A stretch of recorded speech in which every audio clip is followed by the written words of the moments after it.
वही हाल क्या पाकिस्तान का होने वाला है, जो अफ़गानिस्तान का हो चुका है? ये सवाल मैं इसलिए पूछ रही हूँ आपसे भी आशी और खुद से भी और हमारे दर्शकों का भी फीडबैक जानना चाहूँगी क्योंकि हिंदुस्तान का सिक्योरिटी डॉक्ट्रिन रहा है, बहुत ही ओवर कॉशियस मैं तो कहूँगी धीमी सिक्योरिटी डॉक्ट्रिन कि पाकिस्तान की स्टेबिलिटी भारत के लिए बहुत ज़रूरी है और इसको टूटने हमने नहीं देना, भले ही वो डेस्परेट हों, भले ही वो दीवार से सर फोड़ रहे हों कि हमें बिगड़ना है, हमें तबाही के रास्ते जाना है, परंतु भारत का जो सिक्योरिटी डॉक्ट्रिन रहा है, चाहे कांग्रेस की सरकार हो, भाजपा की हो, मिली-जुली हो, यूपीए हो, एनडीए हो, ये एक स्टेबल प्रिंसिपल रहा है हमारे सिक्योरिटी एस्टैब्लिशमेंट का, फॉरेन पॉलिसी का कि हमें पाकिस्तान को स्टेबल रखना है, उसकी स्टेबिलिटी में हमारा हित है। अच्छा, अनोखी बात है कि वो मिलकर यहाँ पे नारे लगवाते हैं, भारत तेरे टुकड़े होंगे इंशाल्लाह इंशाल्लाह। उससे पहले आपको याद होगा भुट्टो साहब, we will bleed India to 1000 cuts।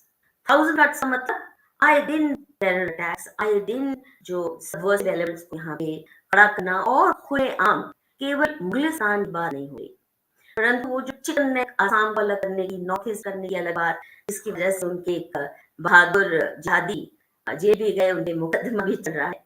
एक तरफ तो खुल के ये प्लान चला रहे हैं कि भारत के टुकड़े होने हैं और उन्हें इस्लामीकरण करना है हर टुकड़े का। दूसरी तरफ हम अभी भी चिपके हुए हैं कि किसी तरह से वो स्टेबल रहे, कहीं पगला ना जाए।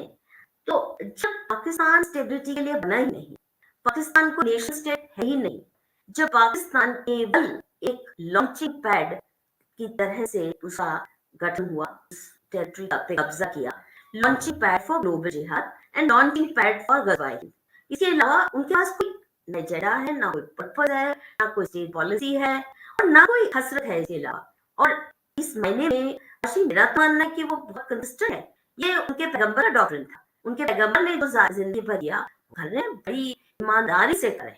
तो जो लोग कहते हैं कि पाकिस्तान फेल्ड स्टेट है, मुझे लगता है बाजी, tell you what you think, Pakistan is very successful in the agenda it choose for itself. Hindustan को तकलीफ देनी है, ब्लीड करना है, टुकड़े टुकड़े करना है, सबर्ट करना है। और हम, मैं कहूंगी, nation state of India has been very weak in defending itself. We have allowed ourselves to be subverted. We have allowed ourselves to be surrounded by hostile powers all around. उन्होंने बांग्लादेश में भी जो हाल कर रखा हमारे लिए, और सबसे ज्यादा हमने देश भर में, भारत भर में मिनी पाकिस्तान बनने दी। अब क्या उनके टूटने का अगर आगे हमारी बेस्ट विशेस के बावजूद, और मुझे सबसे ज्यादा भाई चिंता है, हमारे मोदी जी का इतना नरम दिल है, वो रो ही पड़ेंगे अगर वहां कुछ गलत हो गई। अभी अफगानिस्तान में भी एड भेज रहे हैं, दवाइयां भेज रहे हैं, उनका इतना मासूम और नरम दिल है इनके सबका साथ वालों के प्रति कि वो कहीं बचाने न लग जाए, हिंदुस्तान को छोड़ के कहीं पाकिस्तान को बचाने में लग जाए। आपका क्या मानना है इस सवाल? दीदी बहुत धन्यवाद। मैं थोड़ा सा आरंभ करना चाहूंगा। जैसे आज 16 सितंबर है, तो ये ना जो एक बहुत, हम कहते तो हैं कि पाकिस्तान डिनायल मोड में है ना। बहुत सारे आर्मी जनरल्स वगैरह सब टीवी पे बैठ के बोल कि पाकिस्तान डिनायल में है, वो मानती नहीं है कि वो आतंकवादी रिश्ता है, सो एक्चुअली डिनायल में हम भारतीय हैं, और भारतीयों से भी एक मैं कहूंगा डिनायल में हम हिंदू हैं। आप देखिए कि हमारे सब आर्मी जनरल बैठ के बताते हैं कि 1971 में जब पाकिस्तान टूट रहा था, भारत पाकिस्तान को तोड़ रहा था, उसमें पाकिस्तान के अंदर जो न्यूज और जितने प्रकार के जो न्यूज चैनल थे, न्यूज पेपर्स थे, उनके ऊपर ऐसे वो चल रहे हैं कि हमने बस फिर हिंदू को खत्म कर दिया है, मतलब हम वो जीत रहे हैं।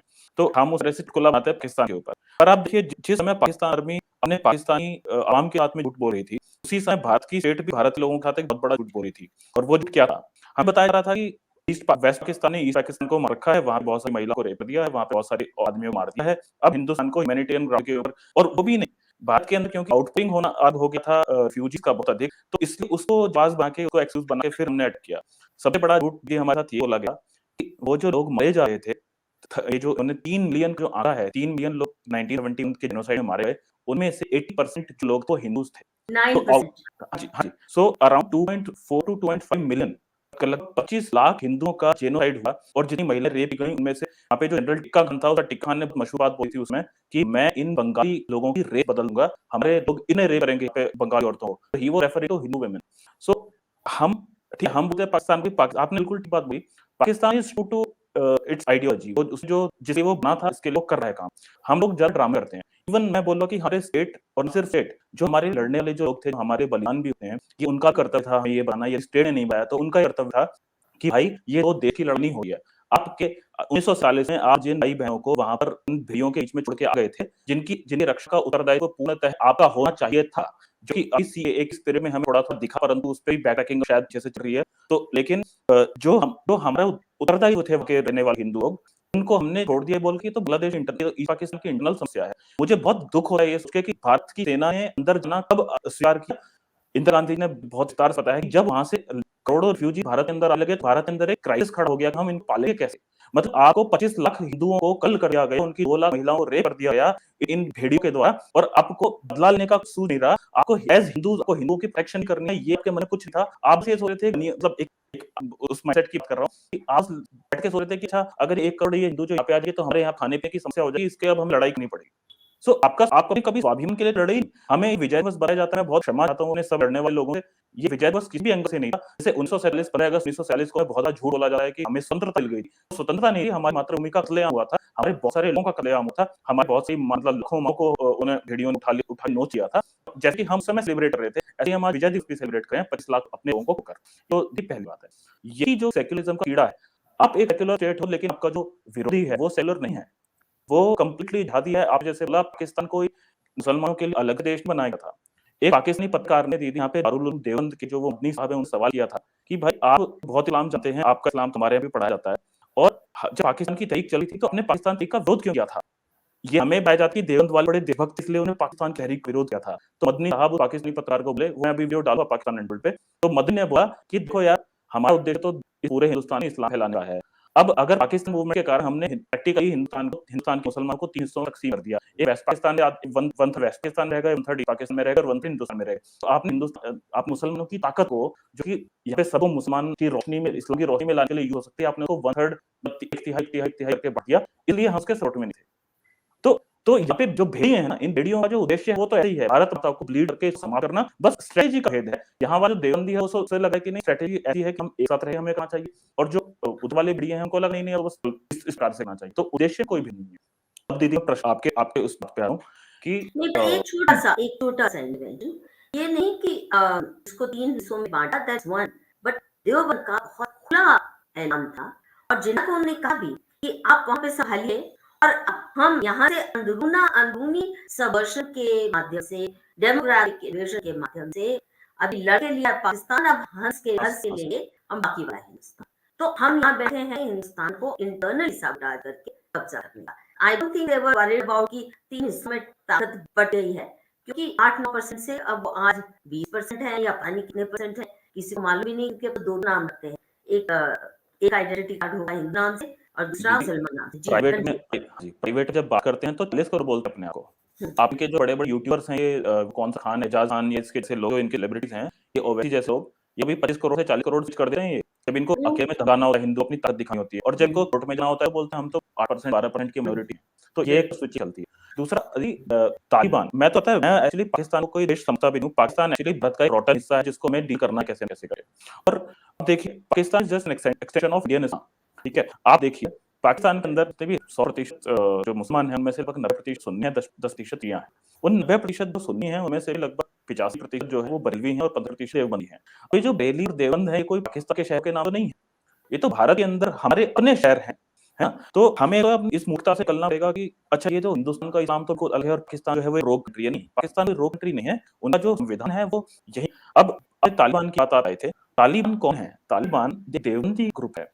उनके they derive their inspiration from the teachings of Darul Uloom Deoband, ठीक है। और उनके जो तालिबान जो उन्होंने कवर किया है काम को, उनमें से कुछ लोग ऐसे हैं जो एक्चुअली फिजिकली दारुल उलूम देवबंद के मदरसे से पढ़ के वहाँ पे गए हैं, ठीक है। वो कई दट पहले वहाँ पे निकले। तो हमें ये समझ में नहीं आ रहा कि मतलब वहाँ के तालिबान से अगर हम डरें तो यहाँ के देवबंद क्यों ना डरें, ठीक है। और डरना तो खैर ऑप्शन ही नहीं है, हमें तो डरें क्यों नहीं इनको। तो ये एक बहुत समस्या वाली बात है, जिसको हम अंदर से बात नहीं कर रहे, ठीक है। एक बहुत बड़ा एलिफेंट इन द रूम है जिसके बारे में बात करने की। मैं तो बताऊं कि हिंदुओं के अंदर सांप से समाप्त हो गए। हमारे आप कैसे लोग हैं जो इस मुद्दे के ऊपर कुछ बात करते हैं। बाकी तो स्थिति यही है दी। और एक बात तो मैं कहना चाहता हूँ, पाकिस्तान ने अभी तालीम बनाए चाहे नहीं है, तालिबान का तालिब का अर्थ है स्टूडेंट, पढ़ने वाला, है ना, डिसाइपल।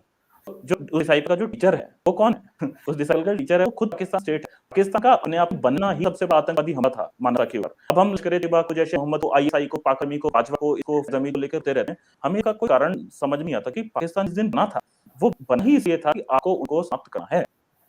तो उसके बाद में अब अंदर से भी उन्होंने हमें समाप्त करना हाँ जी, है। हाँ जी, उनको आप हमें तो समाप्त करना वही हाँ, नहीं, नहीं, उन्होंने बिल्कुल, हमको हाँ जी, समाप्त उनको हमें समाप्त करना है। तो जी, मुझे तो ऐसा लगता है कि भारत की स्टेट के अंदर भी तो यही समझ नहीं आई है कि भाई इन लोगों का उद्देश्य आपके एक-एक व्यक्ति को कल करना है, आपकी एक-एक महिला को अपने हम में ले जाना है। आप डिनायल मोड में हो, कंप्लीटली डिनायल मोड भी क्यों? एक तो हमने ना बहुत बड़ी समस्या थी कि हमने जो इंडियन आर्मी इनहेरिट करी वो करी ब्रिटिश से। ब्रिटिश का उद्देश्य था कोई ऐसा नहीं थी वो कोई भारत को बहुत ही खुशहाल बनाना चाहते। उनका ये था कि ठीक है बिहारी को पंजाबी से लड़ेंगे, राजपूत को मराठे के सामने रख देंगे, मराठे को सरदार के सामने रख देंगे and so on and so fourth. तो उनका कोई एक यूनिफिकेशन का कोई उद्देश्य था ही नहीं। तो आपने अपनी आर्मी बहुत बहुत शान से बताया कई लोगों में हमारी जो आर्मी की ट्रेडिशन है वो तो जी तरह से पता नहीं कहाँ-कहाँ निकल जाते हैं। ठीक है? जबकि आपको मतलब हमें इसमें एक्चुअली शर्म आनी चाहिए कि आपकी आर्मी का आपके देश से कुछ ले लेना कभी नहीं था। ठीक है? तो अब क्या है कि आर्मी को इन्होंने सेक्युलर कर दिया। हाँ जी, हमारी आर्मी सेक्युलर ही थोड़ा है। मैं बार-बार ये बोलता हूँ कि आपकी आर्मी सेक्युलर थी इसलिए वो बांग्लादेश में होने वाले इस पाकिस्तान में होने वाले हिंदू जेनोसाइड को आँख देख भी उस आँख बंद करके रखी। अब मैं कैसे मतलब मेरे लिए अगर रक्षक है, रक्षक होना क्या अर्थ है? मेरे अगर रिश्तेदार वहाँ ढाका के अंदर भी थे या पंजाब के अंदर थे और तब ढाका के अंदर थे और उनको मेरी आर्मी ने देख के भी उसका जेनोसाइड होने दिया। तो रक्षक का अर्थ क्या होता है? रक्षक का अर्थ ये तो नहीं है कि मतलब आपके पास इतनी बड़ी शक्ति है क्यों? तो हमसे एक्चुअली जब पाकिस्तान की स्टेट ने झूठ बोला है, इस तरह से हमारे भी हमारी स्टेट ने झूठ बोला है, हमारे संविधान ने झूठ बोला है और हमारे सब लोगों ने हमसे झूठ बोला है। तो पहले तो हमें वो क्लैरिटी करनी पड़ेगी उसके बाद में आगे की बात हुई। हाँ जी। आपकी बातें बहुत सटीक हैं। 2-3 बातें मैं थोड़ा कुछ ऐड करना चाहूँगी, थोड़ी अलग डायमेंशन। आपने कहा एक तो हिंदुओं में हिम्मत नहीं। वैसे मैं मानूँगी कि हमारे पास बोलने के लिए या ज्ञान अर्जित करने के अपने इतिहास का कोई माध्यम नहीं था। झूठ हमें उसी झूठ की घुट्टी पिलाई गई। सुबह से शाम को प्रोपेगेंडा पिलाया गया, घुरा गया, तो कोई माध्यम नहीं था। अभी जुम्मा कहते हैं ना, कुछ दिन हुए हैं कि इंटरनेट, गूगल प्लेटफ़ॉर्म्स बने हैं और आप देखिए किस तेज़ी से हिंदू का मन, दिमाग जग रहा है। किस तेज़ी से हो रहा है। I don't feel at all discouraged. In fact I feel very encouraged क्योंकि मुझे मालूम है इन सवालों पे एक तो हाँ, मेरी खुद की समझ भी लिमिटेड थी क्योंकि one was searching without any guidance. ये बहुत बड़ी बात है कि जेन्युइन हिस्टोरियंस के गिरफ्त में आके अपना दिमाग पूरी तरह गिरवी नहीं रखा। कोई साधन नहीं थे और बहुत गुरु नहीं थे।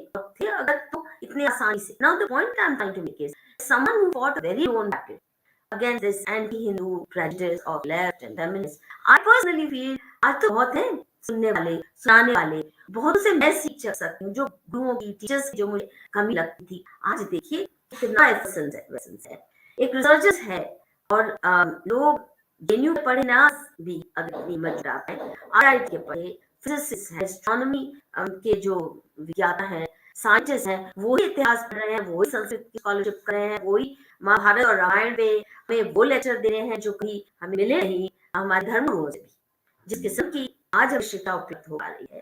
तो मैं सोचती हूँ बहुत तेजी से माहौल बदल रहा है। दूसरा माहौल इसलिए भी बदल रहा है कि हमारे केवल हिंदुओं के पास एक सेल्फ रिस्पेक्टिंग ऑनेस्ट नैरेटिव है, जिसको हम कह सकते हैं कि हमने कभी किसी का बुरा नहीं किया और हमारे साथ केवल इसलिए बुरा हुआ क्योंकि हम उदार दिल थे, हमारा धर्म उदार दिल था। ये अगर देखिए ना इस्लामी कैसे दिल में आए हुए हैं, ये सच को झेल नहीं सकते। You just hold a mirror to them and they collapse. आपको और कुछ नहीं उनके सोर्सेज से मोहम्मद जी की जिन्नी बता दो, अगला आते हैं। आपको फिर इस्लामोफोब कहेंगे, हम तो आपको बताएं कि आपकी किताब क्या, आपकी कुरान क्या कहती है। They cannot stomach, they cannot withstand the harsh gaze of truth. उनके पास हमारे पास है क्योंकि truth हमारे फेवर में जा रहा है और इसकी वजह से बहुत से लोग यंगस्टर्स भी नहीं, वो लोग जो लेफ्टिस्ट अभी मैं कलकत्ता से होके आई, वहाँ कुछ ऐसे लोग थे मुझे याद दिला रहे थे हम लेफ्टिस्ट होते थे, हम प्लूडिया में थे, हम इसमें थे, हम तब से मनुष्य पढ़ते थे और आपको जानते हैं। तो अब वो सारे कहाँ पहुंचे हुए हैं? आज वो हिंदू जेनोसाइड को लेकर रिसर्च कर रहे हैं, पहली मीटिंग कर रहे हैं कलकत्ता में, जो बहुत बहादुरी की बात है ममता जी के राज में। तो बहुत तेजी से माहौल बदल रहा है। ये है कि हमारी सरकार हमें सपोर्ट नहीं करती, हमारी सरकार का दिल बहुत नर्म है दूसरी तरफ से। और मेरा इसलिए मानना है कि हम खुद को डिमोरलाइज करेंगे अगर हमें हिम्मत नहीं है। हिम्मत के लिए प्लेटफॉर्म मिला, अब देखिए कैसे बुलंद आवाज में बोल रहे हैं। दूसरा जो Indian army, I think with all its limitations we have one of the best armies in the world. Patriotism उसमें कूट के ज्यादा लोग में भरा हुआ है, उसमें रॉ एलिमेंट्स भी हैं जिन्होंने सबोटाज किया विपिन रावत, जनरल रावत का प्लेन या उनका जो हेलीकॉप्टर, वो रूनी को सबोटेयर है। ऐसे लोग हैं जिन्होंने कर्नल पुरोहित को मिलिट्री इंटेलिजेंस के अंदर है के इनकार्सरेट किया। वो रॉ एलिमेंट्स पाकिस्तानी आईएसआई के एजेंट्स हैं, ऐसे हैं। और जो सेक्युलराइजेशन की आपने बात की, उसका ये कारण है कि आर्मी का कल्चर एक तरफ बहुत ही ब्रिटिश इटोरी। अगर आप इनके मेस में जाइए, सारा बॉलरूम्स एंड डांसेस एंड जो क्लब होते हैं और ड्रिंक्स, यू नो बहुत विक्टोरियन है, बहुत कॉलोनियल है। उसमें ज़रा भी आपको एहसास नहीं होता कि ये हिंदुस्तान की, भारत की आर्मी है।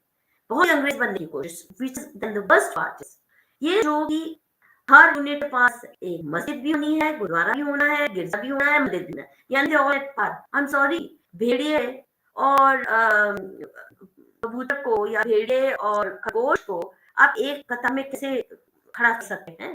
तो ये जो मानसिकता है जिसकी और दूसरा स्टेट पॉलिसी जो है, स्टेट पॉलिसी है कि आर्मी किसी रिलीजियस स्थान को नहीं चलेगी, चर्च को नहीं, भले वहां से आतंकवाद की पूरी तैयारी हो, भले वहां पे असला हो, भले वहां अड्डा बना हो टेरर अटैक्स लॉन्च करने का, ये प्रॉब्लम है। बट आई थिंक हमारी army is an institution we can still be proud of, that's my personal. But पूरी पॉलिटिक्स हमारी इतनी शेमलेस है, आर्मी को भी जिम्मे बना के रखा हुआ है। चलिए दीदी, मैं उस तरह से क्या था वो पॉइंट यहाँ पे बताना चाहूंगा कि देखिए, जब बालाकोट पे हमने हमारे वीर लोगों ने स्ट्राइक करी थी, हमारे जो योद्धाओं ने स्ट्राइक करी थी, तो ना मैं जो उस समय जो आर्मी चीफ थे धनोआ साहब, उनका एक बार मैं इंटरव्यू दिख रहा था।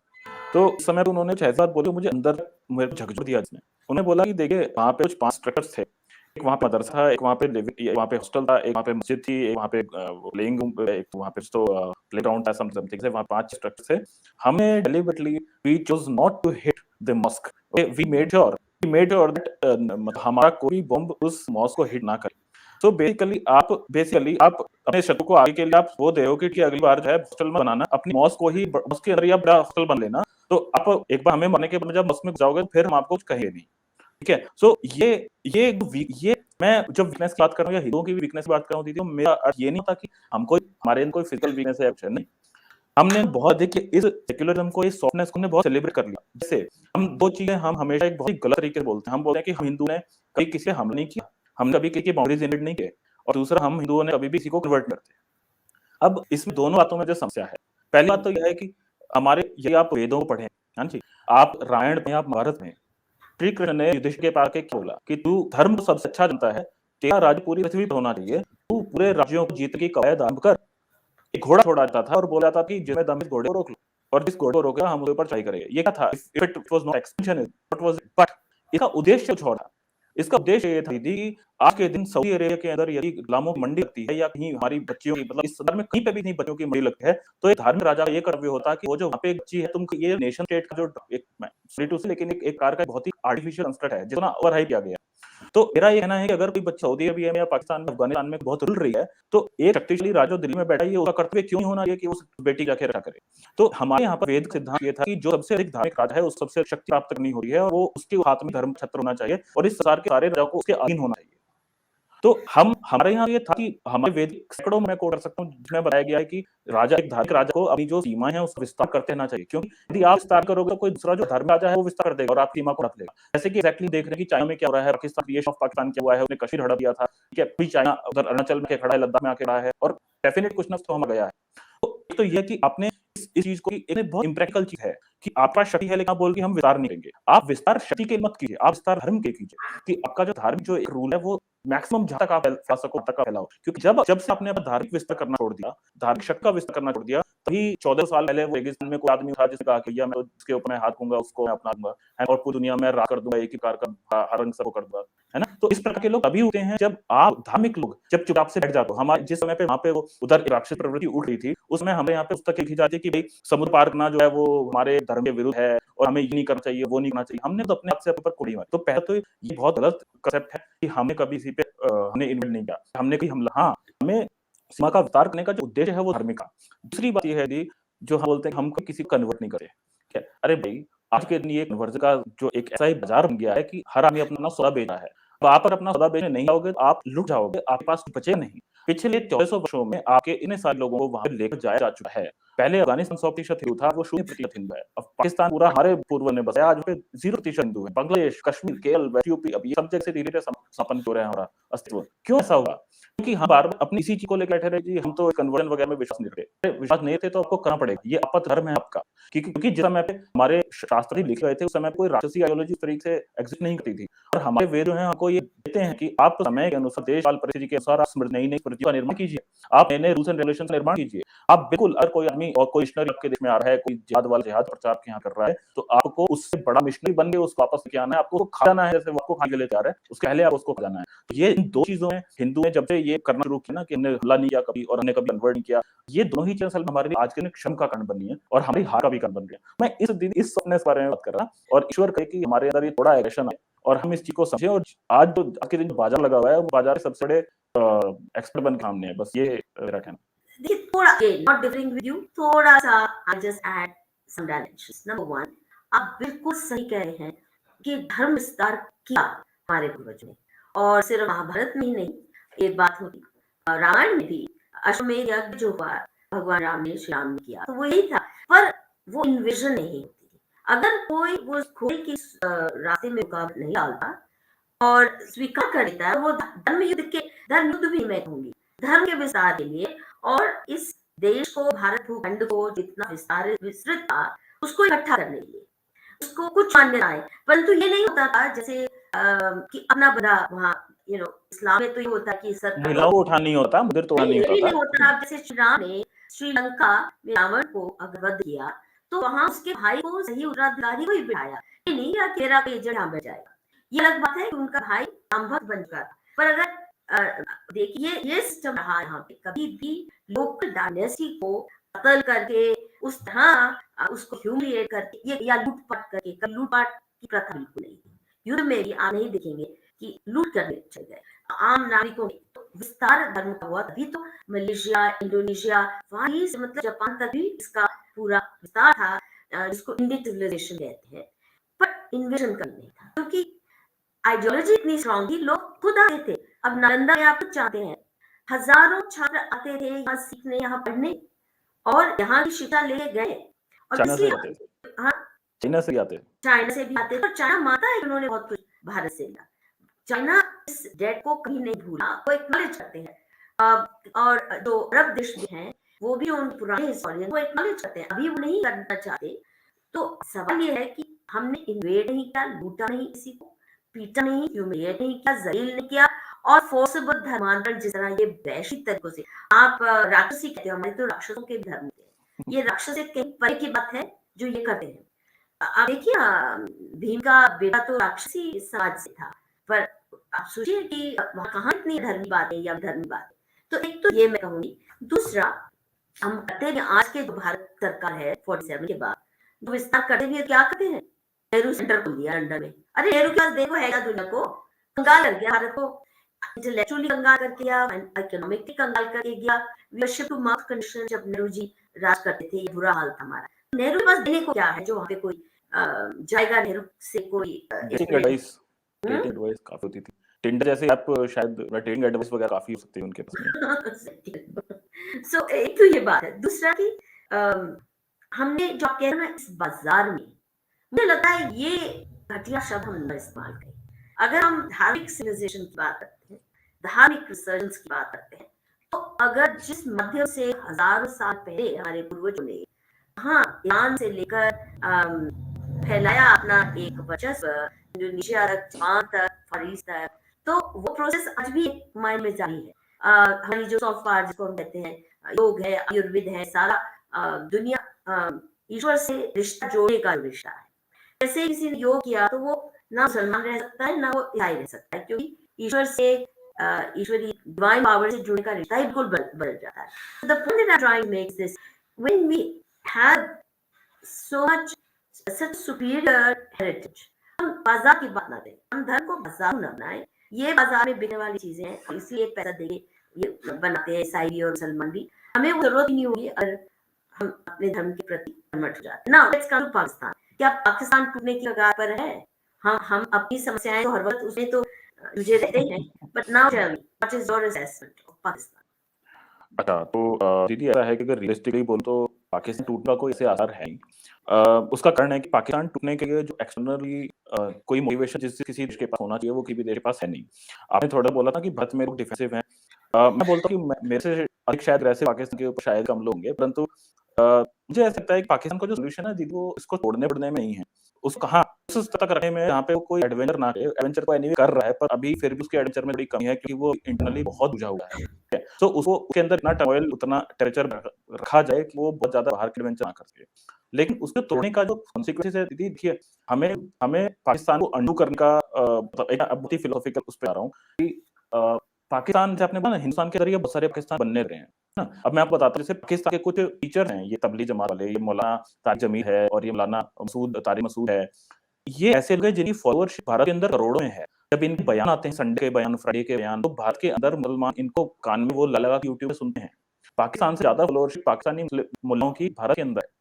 तो मेरा कहने का अर्थ ये है कि पाकिस्तान अब फिजिकल एंटिटी उस तरह से हम सोचना बहुत गलत है। पाकिस्तान एक्चुअली एक आइडियोलॉजी है जो कि भारत के अंदर भी शायद 30-35% तक वो फैली हुई है यहाँ पे। तो और असल जो अभी जो जिसे पाकिस्तान बोल रहे हैं उसका सॉल्यूशन इस संदर्भ में पाकिस्तान का सॉल्यूशन दीदी एक ही है।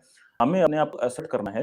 हमें उनको 2-3 चीज़ बतानी है। अपने वालों को भी मैं आता हूँ फिजिकल पाकिस्तान के टूटने पर उसके पहले मैं बताना चाहता हूँ कि हमें उनको ये बताना है कि आपके पूर्वज थे, आपके पूर्वजों का धर्म जो था वो यहाँ पे है और आपको मार-काट करके, आपको जलील करके, आपको इतना कुछ करके आपको वहाँ पे लेके जाया गया है। आपका आइडियोलॉजिकल फादर था मोहम्मद इकबाल, उसका दादा वो कश्मीरी हिंद था। आपका जो फाउंडर था मोहम्मद अली जिन्ना, उसका दादा गुजराती हिंदू था। आपका जो नवाज़ शरीफ है, आप नवाज़ शरीफ जो है वो कश्मीरी पंडित की लीन से आते हैं। आप जो भुट्टो साहब हैं, वो भुट्टो ये सिंधी राजपूत है। तो आपके जो आज तक के 20 आर्मी जनरल को जनरल बोले ना, आपके 20 जनरल में से कम 13-14 they came from Jat and Rajput ancestry which are Hindu. तो कहने का अर्थ ये है कि आपका जो सारा का सारा जो पीछे का जो सारा बैकग्राउंड है वो सब हिंदू है। तो हमें ऐसा करना पड़ेगा बार-बार इनको शर्म लाने का कि इनको इनको अंदर से बता के ना हमने हज़ार साल हिंदू पे राज किया है। एक तो पहले इसका एंटीडोट ये है इनको बार-बार बताओ कि आपने हिंदू पे राज नहीं किया है, आपके ऊपर राज किया गया था। और आप हिंदू की संतान थे that's why you have names like Rana, Chauhan, Cheema, Chadha etcetera etcetera. तो हिंदुओं के सरनेम हुआ करते थे। पहली ये बात थी। दूसरी बात हमें ये करनी पड़ेगी। अब आप फिजिकल उस पे थोड़ा-सा आता हूँ, जो आपने टूटने की बात की। टूटना इससे मैं बोलूँगा देखिए हमने एक बार पाकिस्तान तोड़ा, बांग्लादेश बना। बांग्लादेश बनने से हमारे ऊपर क्या प्रभाव पड़ा? हमारे को दोनों साइड हमारे इनसिक्योर हुए। हमें 2 लोगों से अलग-अलग डील करना होता है। अभी ऐसे अब जो अभी अगर पाकिस्तान टूटा तो हमें आगे और 6 मतलब 5 या 4 टुकड़ों से और अलग-अलग करनी पड़ेगी। और फिर हमारा एंड गोल क्या है? मुझे लगता है देखिए कि हमें जब तक हमें अनडूइंग अनइस आई मीन अनइस्लामाइजेशन को अगर जब तक एक अपना लॉन्ग टर्म गोल नहीं बनाएँगे, अपने Bharat as nation, Hindus as religion धर्म का जब तक हम ये बनाएँगे इस पूरे क्षेत्र को हमें डी-इस्लामाइज़ करना है। जैसे कि यहाँ पर तलवार के रूप से चीज़ें आई थी, डिसीड और लाई के चक्कर में आई थी, इसको किसी भी प्रकार से हमें अनडू करना है। और उसी अनडूइंग और मतलब इसके डी-इस्लामाइज़ेशन के प्रोसेस में ये चीज़ें धीरे-धीरे ये सुधर की हो जाएँगी। वरना मुझे नहीं लगता जिस प्रकार से भी भारत के अंदर जैसे मैंने बोला पाकिस्तान बन रहे हैं, ठीक है? उस हिसाब से मुझे नहीं लगा कि हमें भारत वालों को तोड़ने की वो नौबत आएगी, अब भारत को बचा लें हम उसके ऊपर ज़्यादा वो है। मैं आपकी बात लूँगा, आपको लगा होगा कि बहुत नेगेटिव बात कर रहा हूँ। नहीं, बिल्कुल नहीं, मैं कुछ और कहना चाह रही हूँ। हाँ जी। मेरा ये बिल्कुल आशय नहीं था कि भारत आके तोड़े।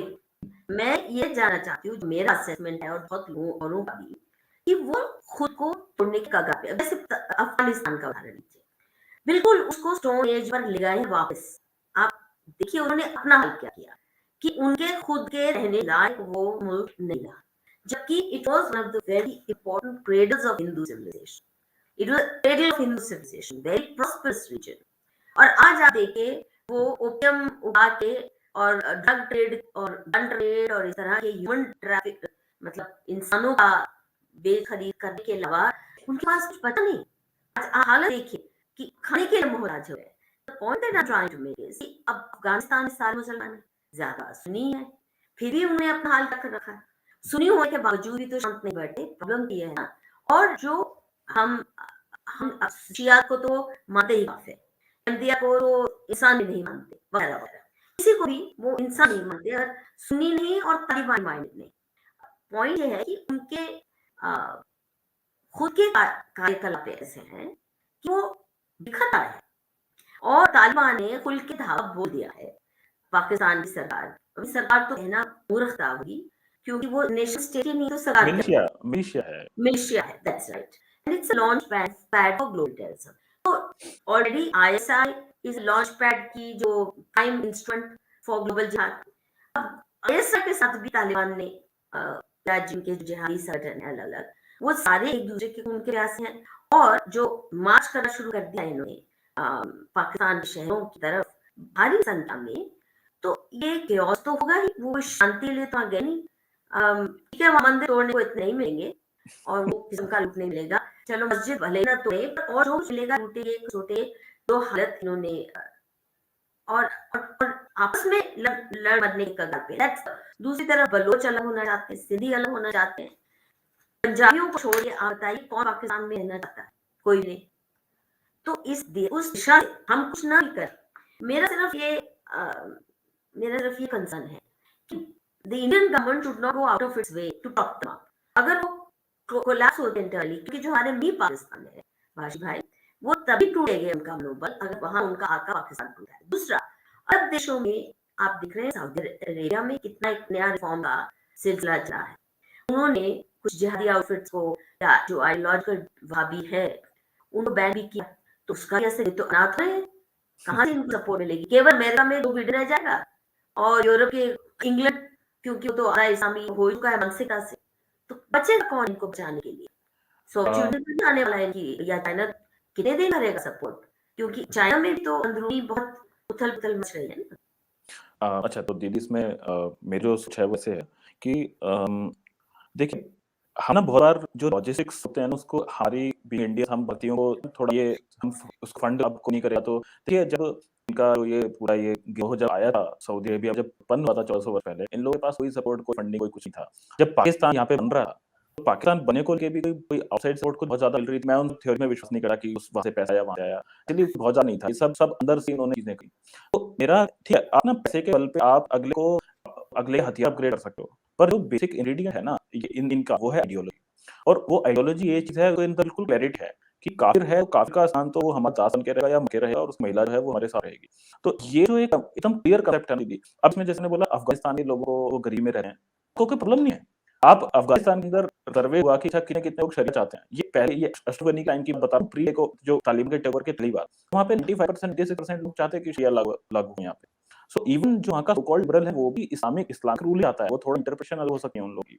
तो अब ये लोग उस अवस्था पहुँच गए जहाँ पे ना जैसे एक पागलपन का होता है, जैसे किसी से आप लोग गंदी में रहने अच्छा लगता है ना, कि हाँ जी, उसको सब गंदे उसके कपड़े भी गंदे हैं, वो कभी सफाई नहीं कर रहा, वो नहा भी नहीं रहा, उसको उसी के अंदर भी कुछ विशेष अंदर है। ऐसे ही एक है कि बस मतलब आप उसको ये बोल सकते हैं कि तेरे यहाँ गाड़ी आ जाएगी, तेरे यहाँ घर आ जाएँगे, नौकरी आ जाएगी, इंडस्ट्रीज़ आ जाएँगी। बोला कि नहीं मेरे को चाहिए नहीं, मुझे तो मरने के बाद जन्नत चाहिए। और उनको ये बता दिया गया है कि जो आपकी जो जन्नत है वो दुनिया की सक्सेस से बिल्कुल एंटी हो मतलब एकदम एक्सक्लूसिव सेट है। अगर दुनिया के सुख में पड़ जाओगे, दुनिया के अंदर साइंस टेक्नोलॉजी में पड़ जाओगे तो आपको फिर जन्नत मिलेगी। ठीक है? सो ये जो आइडियोलॉजी और ये जो इस्लामिज़्म की आइडियोलॉजी है ना, ये कंप्लीटली कंट्रास्ट में है आपकी किसी भी प्रकार के रिफॉर्म से या किसी प्रकार की विद्या प्राप्ति से, किसी भी प्रकार की मॉडरेशन से, किसी प्रकार के प्रोग्रेस से। तो एक तो ये एक समझ लीजिए कि ये एक ग्रुप है जो एक सुसाइड मिशन है। ठीक है? जिसने इनकी चीज़ को जितना अधिक समझ लिया है वो उतना ही अधिक सुसाइड करने की ओर तेज़ी से आगे जा रहा है। अब हम इन लोगों से डील करें तो इनको एक तो ये बात है कि ये लोग जो बोलते हैं ना इनको नौकरी दे दो, इनको पढ़ाई करो, इनको लैपटॉप दे दो, इनको ये कर दो, तो इनको बहुत अच्छा हो जाएगा। नहीं, वो आपको मार के लेगा और वो फैटेलाइज़ हो जाएगा वो प्रोसेस। तो इनकी जो मैं बार-बार से बोल रहा हूँ कि डीइस्लामाइज़ेशन करना हमारे लिए अवश्य है। अच्छा आपने जो इनकी इनको अपने आप से जो ये वीकन हो रहे हैं, उस पे थोड़ा-सा अभी बोलना चाहता हूँ। हाँ, अपने आप से वो बहुत वीकन हो रहे हैं। ठीक है? अब ऐसा कैसे हो सकता है कि कोई आदमी दूसरे को फिर काफ़िर बोले, फिर वो अपने घर से काफ़िर निकालना चालू कर दे? ऐसा तो हो नहीं सकता। उसकी आदत पड़ चुकी है। वो एक किसी ने बहुत अच्छा एक आर्ट बनाया था कि वो लास्ट लास्ट मुस्लिम वो वो अपने एक हाथ में तलवार और उसके अपने पैर में तलवार और वो अपने आप से लड़ रहा है ऐसे करके। तो वो मतलब है हँसी की चीज़ है लेकिन वो बहुत ठीक लगता है इस चीज़ के ऊपर। तो हाँ, ये दीदी chaos है लेकिन डिस्पाइट ऑल दिस जो एक देश का टूटना होता है ना जिसको हम टूटना कहते हैं, मुझे नहीं लगता कि वो निकट भविष्य में ठीक है बलूचिस्तान माँग रहा है वो फ्रीडम माँग रहा है। पर अभी क्या है कि अगर मैं वैसे बात करूँ चाइना का जो होल्ड है पाकिस्तान के ऊपर पाकिस्तान जो है चाइना की ऑलमोस्ट कॉलोनी बन चुका है और जो वहाँ पे बलूचिस्तान लिटरली वहाँ पे ऐसे ज़ोन्स हैं जहाँ पे ये सियाक का काम चल रहा है अभी रुक गया है, जहाँ पर आपको बस चाइनीज़ बोलने वाले लोग मिल रहे थे वो बलूच वाले समाप्त हो गए से लोग। तो वहाँ पे इस प्रकार इन्होंने बना दिया। तो अब आप समझ लीजिए कि पाकिस्तान एक प्रकार से चाइना का एक प्रोविंस है इधर आपके ईस्ट में। तो अब अगर वो चाइना के उसमें है, ठीक है? चाइना की शक्तियाँ नीचे है तो उसका फिज़िकली टूटना तो शायद कठिन है। ठीक है। तो ये बात परंतु हाँ, अभी और भी प्लेयर्स हैं जैसे अभी यूएस एक अपना चाइना के साथ में अड्डा है और भारत तो हमेशा की तरह ऑन अलग रहनी भले ही इन्होंने चाहे कुछ-कुछ क्वाड वगैरह जॉइन किए हैं परंतु वो मुझे नहीं लगा कि वो बहुत मतलब ये न्यूट्रली रहना पसंद करेंगे। इसलिए भारत जो इनिशिएटिव ले सका ना दी वो सब गिवन आपकी हिस्ट्री है हज़ारों सालों में रिटेलिएट करने की, ठीक है? आपके कितने जेनोसाइड हुए सब कुछ हुआ लेकिन हम आज भी यही बोलते रहते हैं कि नहीं ठीक है तब ठीक है मतलब हम ठंडे नहीं रहते हैं। तो मुझे लगता है कि उतना ऑफेंसिव यहाँ से तो नहीं होगा। इंटरनली उनका जितना भी टर्मोइल रहती थी परंतु अभी टूटने के टूटा तो बहुत अच्छा है परंतु ऐसा लगता नहीं है क्योंकि उनके अंदर अल्टीमेटली जो एक ये मेस है, ये जो मेस है ये आप में इस्लाम और इसका जो फेविकोल है, ये चलता रहेगा साथ-साथ में और बेसिकली पाकिस्तान बनने के तुरंत बाद से एक मर्सिनरी स्टेट था। ठीक है? उसको जब उसने पैसे लिए पाकिस्तान सऊदी ने पैसे दिए तो उनके लिए करना शुरू कर दिया, यूएस ने पैसे डाले तो उनके लिए लड़ने लग गए, चाइना ने पैसे डाले तो उनके लिए लड़ने लग गए। सो मर्सिडीज़ का जो एक स्थान है ना, उनको बहुत ज़्यादा डिस्टेबलाइज़ नहीं करना चाहेगा, ठीक है? जब तक बाहर से कोई डिस्टेबलाइज़ ना करे वो टूटे नहीं और दुनिया की इंटरेस्ट नहीं है कि उसको तोड़ दिया जाए। तो इसलिए मैं बोलूँगा ये ऐसे ही चलते रहेंगे, ऐसे ही होते रहेंगे, इनको ऐसे ही बेल आउट करते रहेंगे, बाकी लोग कुछ इनको बिल्कुल वो पीनट्स दिखा के बस यही इसी प्रकार से ड्रैग होता रहेगा। मुझे लगता है कि इसके अलावा कोई भी कुछ मैं देख पा रहा हूँ। हाँ, इंटरनली बहुत किओस मच रहा है, एक दूसरे को मारना-काटना भी चल रहा है, सब चल रहा है। पर वाशाई आपने एक बात कही चाइना के संबंध में और वो ये कि कई मायने में पाकिस्तान चाइना की कॉलोनी बनने जा रहा है। कुछ हिस्सों तो पूरी तरह से चाइना का डोमिनेशन वर्चस्व बिल्कुल पुश हो चुका है। Before I continue, I want to welcome Abu Wahab Sufyan. Hello, Abu ji. He's an ex-Muslim from Mauritius. I would like you to write to me, Abu ji. My email is editor@manushi-india.org. We welcome you to this show, and I would really like to know more about you. आपसे मैं चाहूँगी, I don't know if you understand Hindi. Please send me a message. What language you're more comfortable with, and it would be nice to be in touch with you, and maybe have you talk on our show one of these days. So, China जब आप कह रहे हैं कि कई हिस्सों में China की कॉलोनी है, तो मुझे ये बताइए अगर चाइना की कॉलोनी है, चाइना तो बहुत क्रूर है इस्लाम के प्रति। उन्होंने तो मस्जिदों को भी लगभग बनी कर रखा है। कोई भी इस्लामिक सिंबल या ड्रेस है या कुछ भी और हलाल भी मोहम्मद नाम नहीं रख सकते बच्चे का, मोहम्मद नाम नहीं रख सकते। मोहम्मद नाम नहीं रख सकते। तो अगर चाइना की कॉलोनी बना है तो एक मायने में हमारे लिए अच्छा है, कम से कम इस्लाम की जो फाइन है वो डिफाइन तो हो जाएगा। तो वो नहीं टॉलरेट करने वाला है। ऑलरेडी आपने खुद कहा कि कुछ एक ऐसे हिस्से हैं जहाँ कोई दिखता नहीं है लोकल पाकिस्तानी, चाहे बलूची हो चाहे पंजाबी हो, पूरी तरह से चाइना ने अपना कब्जा कर लिया। जैसे तिब्बत पे वो धीरे धीरे फैल गए, वहां फिर भी तिब्बतन बचे हैं, पर यहाँ पे इन्होंने इनको झेल नहीं पाए। The point that I'm trying to make is this: China का इंटरेस्ट पाकिस्तान के प्रति केवल एक है, हिंदुस्तान को नील करना, हिंदुस्तान को कमजोर करना। There's no love lost, and they will never allow Islam to breathe free or even to survive as a third-rate citizen. मतलब किसी मुस्लिम को वो third-rate भी तो एक्चुअली जो ट्रीटमेंट इस्लाम ने बाकियों को दिया वो चाइना सेक्युलरिज्म के नाम पे इनको देने की हैसियत रखता है। और वहां प्रश्न करना बातें की कोई आवाज नहीं उठ रही। हमारे यहाँ किसी को क्रोध होती है किसी बात से, चाहे रोड एक्सीडेंट हो जाए, तुरंत बना देंगे उसको कि उसको इसलिए रोड एक्सीडेंट किया होता कि वो मुसलमान था, भले वो शराब पिए। और सारे ग्लोबल नैरेटिव बन जा रहा है कि हिंदुस्तान में रोड एक्सीडेंट में मर जा रहा है मुसलमानों को, जो इतनी की ताकत। पर चाइना के खिलाफ तो एक चूम नहीं करवा पाई, नहीं करवा पाए। तो मैं तो सोचती हूँ एक महीने में बहुत अच्छा है कि चाइना बिल्कुल इस्लाम नहीं कर सकता है और वो कब्जा कर लेगा। तो फिर हमारे पास केवल एक होगा और फिर कहाँ भागेंगे, किसकी शरण में? हमारी शरण में। दो किस्म से हमारी शरण में आएंगे। तो यार बहुत साल पहले एंड्रयू अकबर ने आर्टिकल लिखा है शायद टाइम्स मीडिया में कि हालत ही बन रही है कि अगर हिंदुस्तान अपने बॉर्डर खोल दे तो आधा पाकिस्तान ही आ जाएगा और ये दिन दूर नहीं जब हमारे बॉर्डर पे आके वो कटकटा रहे होंगे, भी मांग होंगे शरण की, क्योंकि वो और कोई देने वाला नहीं है। आप बताइए, यूरोप में भी मिल रही है, चले इंग्लैंड में 2-3 कंट्री बहुत लोगों ने अपना बॉर्डर सील कर दिया। पाकिस्तानी पासपोर्ट है, आप कहीं ट्रैवल करना दुबई हो गया और ये विदेश में जाते हैं तो खुद इंडियन बता रहे। कभी मैंने नहीं देखा कभी पाकिस्तानी रेस्टोरेंट, हमेशा इंडियन रेस्टोरेंट करके अपना खाना बेचते हैं, भाई उसमें थूक डाल रहे। खैर, तो सवाल ये है कि जहाँ ये खुद को शर्म खुद महसूस करते हैं खुद को पाकिस्तानी कहने में, क्योंकि सारी दुनिया ही दृष्टि से देखती है कुछ एक पॉलिटिकल सर्कल्स को छोड़ के।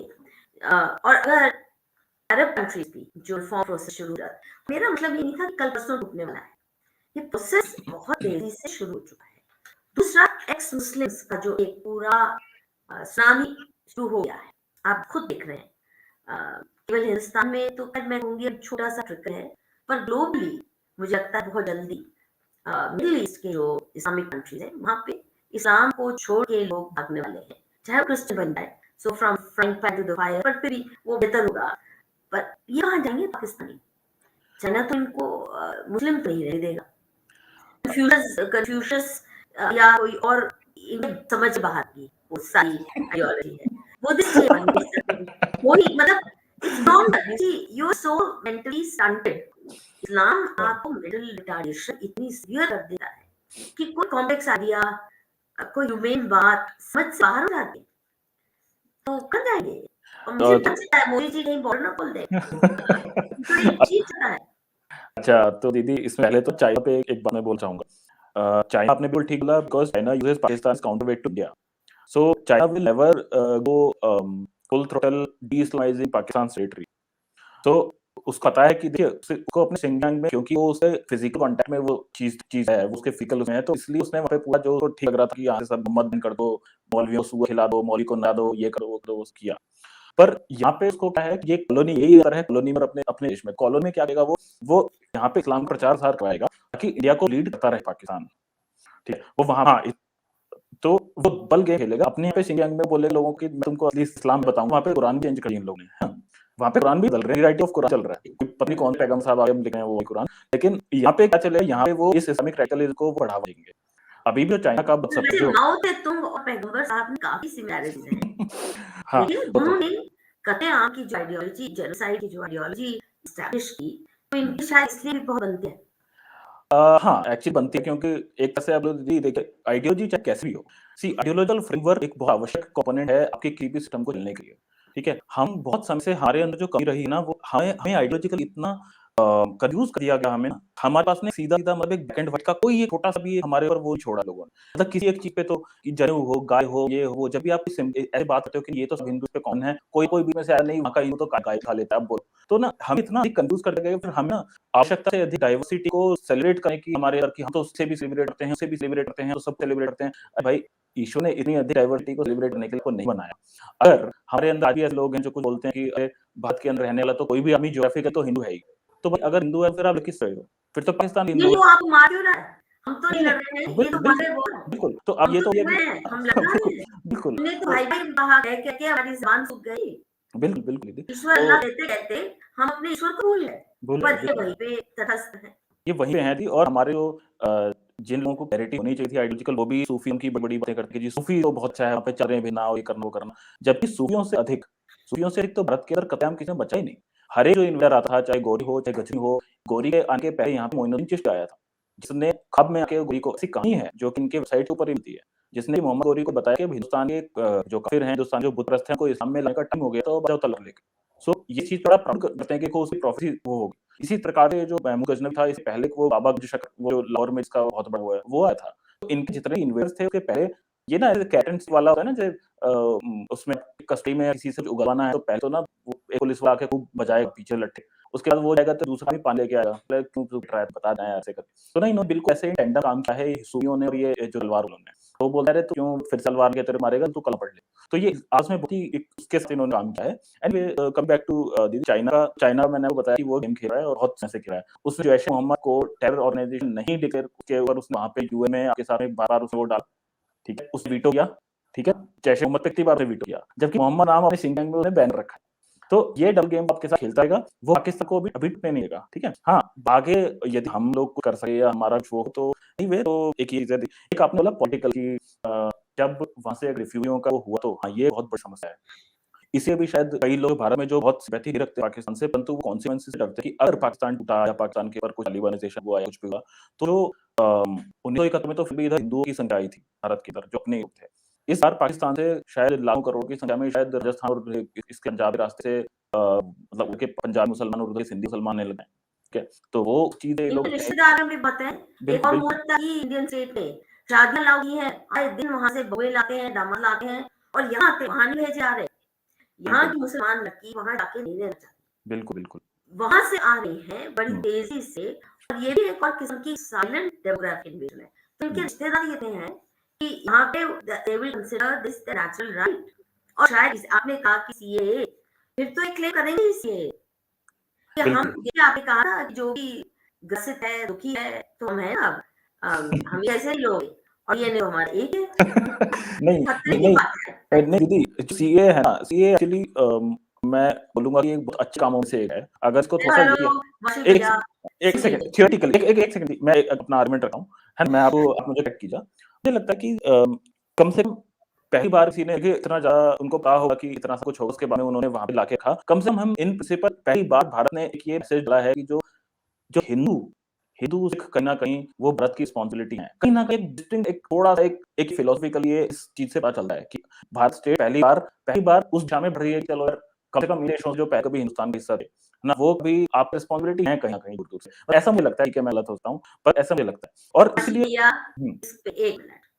अगर जो आप कह रहे हैं वो सच होता, तो ये सीएए में जो क्लॉज़ रखी गई 2014 तक जो 35,000 आ चुके हैं, बदहाली में जी रहे हैं, नरक में जी रहे हैं, भारत सरकार के लिए शर्म की बात है कि रोहिंग्यास के लिए घर बन रहे हैं, बांग्लादेशी इलीगल्स के लिए घर बन चुके हैं, वो नरक में जी रहे हैं।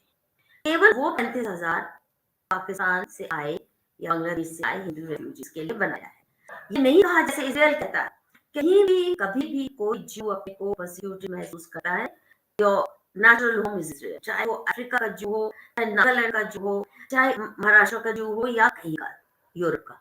हमने ऐसा नहीं किया, हमने वो दलेरी नहीं दिखाई और दिखानी चाहिए। और दूसरा, क्यों मोदी जी ने बीच में क्रिश्चियंस और पारसीज को डाल दिया? एक तो उन्होंने मांगा नहीं, क्रिश्चियंस के पास दर्जनों देश है, जाए ना, मैं तो कह रही जो है वो भी दे आर 20, उनका भी नहीं तो जी, एजेंडा जैसा ही है, नहीं जी, मैं बताता हूँ। सेक्युलर।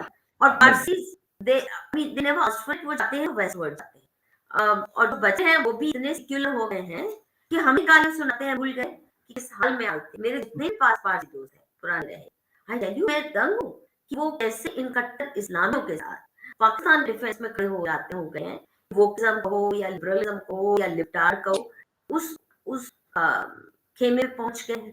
इतने पारसी जो खुल के हिंदुस्तान को डिफेंड कर रहे हैं, आप बताइए। और दीदी फिर मैं भी बताता हूँ। क्यों कॉन्फिडेंस नहीं मोदी सरकार के कहने का कि केवल हिंदुओं के लिए, हिंदू मतलब इसमें सिख और बौद्ध आएंगे, क्यों नहीं है अच्छा, इतना कॉन्फिडेंस? मैं बोला दीदी। क्यों आपने इतना फसाद मचने दिया इस देश में? हिंद बात को क्यों तांडव करने दिया, इतना विध्वंस तांडव?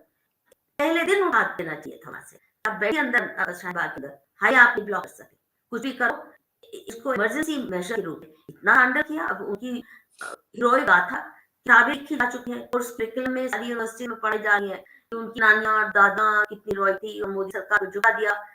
तो मैं मुझे तो शर्म आती है उस ये से, और उसका जो हश्र हुआ है ना इम्प्लीमेंट हुआ, उसकी कंजूस दिली, इट इज सो इंसल्टिंग। इससे केवल 2014 तक क्यों? आपको पता है दिन पाकिस्तान में हिंदुओं की, सिखों की बेटियां उठाई जा रही है, बांग्लादेश में आए दिन उनकी धुनाई हो रही है, घर जलाए जा रहे हैं, मंदिर तोड़े जा रहे हैं, औरतों का बलात्कार और abduction और धर्मांतरण रूटीन। क्यों आपने ये किया? मुझे नहीं समझा। आई am sorry, I turn absolutely anti CA because आज कहते हैं गालियों के पीछे को जा, वो क्या है मोदी जी? अम, दीदी मैं इसमें थोड़ा बोलूँगा हाँ, आपका जो बोलिए प्लीज। देखिए इन प्रिंसिपल ना कोई आपकी बात से डिसएग्री कर नहीं सकता और आपका मुझे इसलिए बहुत अच्छा लगा है कि आजकल एंटी मोदी या एंटी ऐसे बहुत सारी चीज़ें और भी चल रही हैं, परंतु आपको मैंने बहुत संतुलन में दिखाया मतलब जैसे आप अगर कोई अच्छी बात होती है तो उसको समर्थन करते हो। सो आप ऐसे जब ब्लाइंड वन साइडेड आपने नहीं रखा तो मैं बहुत रिस्पेक्ट करता हूँ आपकी उसके। मैं उसमें थोड़ा-सा भी ये बताना चाहूँ, जो मेरा एक व्यू है। देखिए, थोड़े ना ये जो जब आप इतने बड़े स्केल में पहली बार जब ऐसा कुछ करने जा रहे हो कि जहाँ पे लगे हाँ जी, आपने मुस्लिम्स को एक्चुअली ये है मुस्लिम्स को एक्सक्लूड किया, ठीक है? टेक्निकली बिल्कुल सही किया। पर आप इसके इंटरनेशनली आप रिpercussion देखिए अगर इसमें से एक्सक्लूड कर दिया जाता, अगर इसमें एक्सक्लूड कर दिया जाता क्रिश्चियंस को या पारसीज़ को या यहूदियों को, तो क्या होता? अभी थोड़ा जो हमें आप जैसे लोगों ने थोड़ा-थोड़ा नैरेटिव बनाया था कि नहीं ये ज़रूरी था क्योंकि इस्लामिक परसिक्यूशन के कारण। तो the moment we hate Islamic persecution so Islamic persecution केवल हिंदू का नहीं है। And India being secular state कि एक वो है कि इंडिया को एक्चुअली सेक्युलर होना चाहिए कि नहीं, उस सेक्युलर, वो नहीं, नहीं, अरे एक ये गाली बनी है नहीं, हिंदुस्तान के लिए। बिल्कुल हमारे मैं दिल का पत्थर है, हमें डाउन कर रहा है, हमारा बिल सर धड़ से अलग हो रहा है बिल्कुल, सेक्युलरिज्म की वजह से। बिल्कुल। सो कोई सेक्युलरिज्म नहीं है, it's the most bastardised version of secularism India has taken, नहीं, बास्टर्डाइज्ड वर्जन, मैं एंड द आपको सूनर बताऊँ we get rid of the better. Sorry, बिल्कुल। आपके मुंह से बिल्कुल अच्छा नहीं, नहीं नहीं, नहीं, नहीं मैं कोई उसको एंडोर्स नहीं मैं दीदी को मैं उस आज हाँ, हमारे मैं उसको नहीं। एंडोर्स नहीं कर रहा हूँ। दीदी मैं उसको एंडोर्स नहीं कर रहा हूँ। मैं आपको पहले ही बोला कि देखिए अगर एक एब्सोल्यूट फ्रेम ऑफ से जाएँगे जैसे आपने वो क्लैरिटी से, तो यही चीज़ बनती है कि भारत को एक अपना हिंदू राष्ट्र होना चाहिए और ये चीज़ें कि कोई कहीं का भी हिंदू है वो भारत का ऑटोमेटिक नागरिक होना चाहिए। परंतु मैं ऐसे बोल रहा हूँ, गिवन कि इंटरनेशनली आपकी आस्थी है, आपकी आपका इतिहास क्या है, आपका स्वाभिमान का अब तक का क्या ट्रैक रिकॉर्ड है, आप एक फ्रेमवर्क में बंधे हुए हो, आप एक इलेक्टोरल सेक्युलर डेमोक्रेसी के फ्रेमवर्क में आपने खुद को बाँधा हुआ है, पकड़ा हुआ है। गिवन ऑल दीज़ कंस्ट्रेंट्स ठीक है? मैं उस तरीके से बोल रहा हूँ, मैं बिल्कुल नहीं कह रहा कि एब्सोल्यूटली बहुत बढ़िया चीज़ है। मैं बोल रहा हूँ कि अगर उन सब चीज़ों को और मान लो कि जो व्यक्ति आज दिल्ली में बैठे हैं, वो ठीक है, वो उस चीज़ को रूट आउट नहीं कर सकते, ठीक है? उसके बाद में गिवन ऑल दिस मैं बोलता हूँ कि अगर कुछ नहीं से कुछ ऐसा था कि चलो यार कुछ नहीं से कुछ पॉजिटिव में कुछ अगर होना था, तो वो मैं केवल उतनी बात कर रहा था। बाकी तो दीदी आपको पता है, मुझे भी पता है, ये वो जो प्रॉब्लम है कोई सरकारों का पता है नहीं और सरकार भी अगर वो अपने आप को सेक्युलर डेमोक्रेसी कहते तब तो आप इस्लाम से हट जाओगे और हार रहे हो। आप जो धीरे-धीरे करके अपनी एक-एक इश्यू दे रहे हो। आप देखिए भारत के अंदर आर्मी के आपके रेलवेज़ के बाद में जो सबसे ज़्यादा जंग किसके पास में है? वक्फ बोर्ड के पास में है। ऐसा हमें सुनाई देता है। तो ऐसा कैसे हुआ भारत के अंदर? तो सेक्युलर कंट्री के अंदर तो इस्लाम जो है, वो इस्लामिज़्म जो है वो जीने वाला है। ठीक है? पर मैं इस तरह से कह रहा था कि एक मतलब दूसरी साइड से देखो कि पहले वाले लोग अभी तक क्या करते आ रहे थे, तो उसका एक थोड़ा-सा पॉजिटिव चेंज है, बस उतना कह रहा था और भी बात नहीं। और ये जो सेक्युलर शब्द है, ये मैं इससे प्रेम करता हूँ। मैं ये बोल रहा हूँ कि जितना जल्दी हो सके ये सारा चीज़ को डब्बा बना के आपको हिंदू वर्ज़न बनना पड़ेगा और ठीक है। और दीदी एक चीज़ लेकिन यहाँ पे मैं बोल रहा हूँ कि अभी के सिनेरियो में इंटरनेशनली आप सीएए को बेस्ट डिफेंस कब कर सकते थे, अगर आप सारे नॉन मुस्लिम्स को आप यहाँ पर अलाउ करें। मैं ये आर्गुमेंट बताना चाह रहा था, अगर आप केवल हिंदूज़ को करते, तो ये लोगों के पास में एक्चुअली डिफेंस भी नहीं था। अभी भी बहुत अच्छा डिफेंस नहीं कर पा रहे हैं, अभी भी कोई बहुत अच्छा डिफेंस नहीं कर पा रहे हैं, तब पे बिल्कुल ही नीचे पहुँच जाते हैं, ऐसा मुझे लगता है। मतलब आशीष इनकी भैया बता रहा सुन हूँ। लीजिए एक बात, आप कह रहे हो क्रिश्चियंस की बात, हाँ, उनके साथ अन्याय हो रहा है। Fact of the matter is Christians के पीछे कितने दर्जनों देश है क्रिश्चियन, उनके पीछे पूरा रोमन एम्पायर है, उनके पीछे अमेरिका की ताकत है, उनके पीछे सारे यूरोपियन देश हैं, तो ले जाए ना क्रिश्चियन को वहां। भारत के हिस्से में क्यों आएंगे? अगर उनको चिंता नहीं है तो क्रिश्चियन मत बना। कौन अच्छा, को क्रिश्चियन बने? एक मिनट प्लीज, कौन को क्रिश्चियन बनने को कह रहा है? मुसलमान रहने दो अगर आप उनको प्रोटेक्ट नहीं कर सके तो। क्रिश्चियंस को लाना, और खासकर क्रिश्चियन आते हैं जो मौजूदा भी हैं, वो भी तो भारत के टुकड़े होने का हिस्सा है, वो भी तो माओवाद को पनपने दे रहे हैं, वो चर्चेस से लॉन्च हो रहे हैं ये सेसेशनिस्ट ऑपरेशंस नॉर्थ ईस्ट के झारखंड में, और जो सारा ये रेड कॉरिडोर बना है, ये सारा चर्चा कार्यक्रम चल रहा है। उनके ये वो मास्क पहनते हैं, हम तो स्कूल जाते हैं, अस्पताल, असली ये है कन्वर्जन, धर्मांतरण और सेसेशन। अभी उनकी मांग खुल के आई कि दलितिस्तान बनाएंगे साउथ में, जहां इनकी क्रिश्चियन पॉकेट बन गए ज्यादा। So please more Christians, no thank you. जो बना रहे हैं कोई ईसाई, जहां से लाए हैं वो जाए, यहाँ क्यों आएंगे? और दूसरा, पारसीज आर मिनिस्क्यूर, वो आना चाहिए, उनसे पूछा तुमने कि हिंदुस्तान आना चाहोगे कि सीधे लंदन या पेरिस या अमेरिका?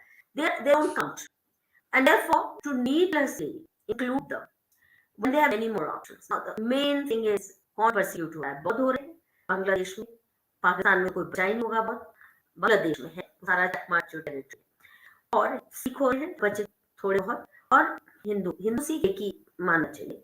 जब तक वो खालिस्तान नहीं बन जाते, खालिस्तान बनने तो पगड़ीधारी मुसलमान है, उनको तो हिंदू मानना या सरदार गुरु सिख मानना ही बेवकूफी है। I don't count them as our own people. जो भी खालिस्तानी बन गया वो पाकिस्तान में जाए, उन्हीं के साथ अपना उसका फ्यूचर है, हिंदुस्तान के साथ हो ही नहीं सकता।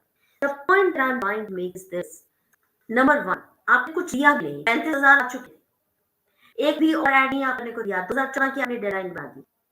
और ये नहीं कि आपने कहा कि बातों को हम छूने नहीं में देंगे, अगर तुमने हिंदुओं को पाकिस्तान में सताया या बांग्लादेश में, we will take action.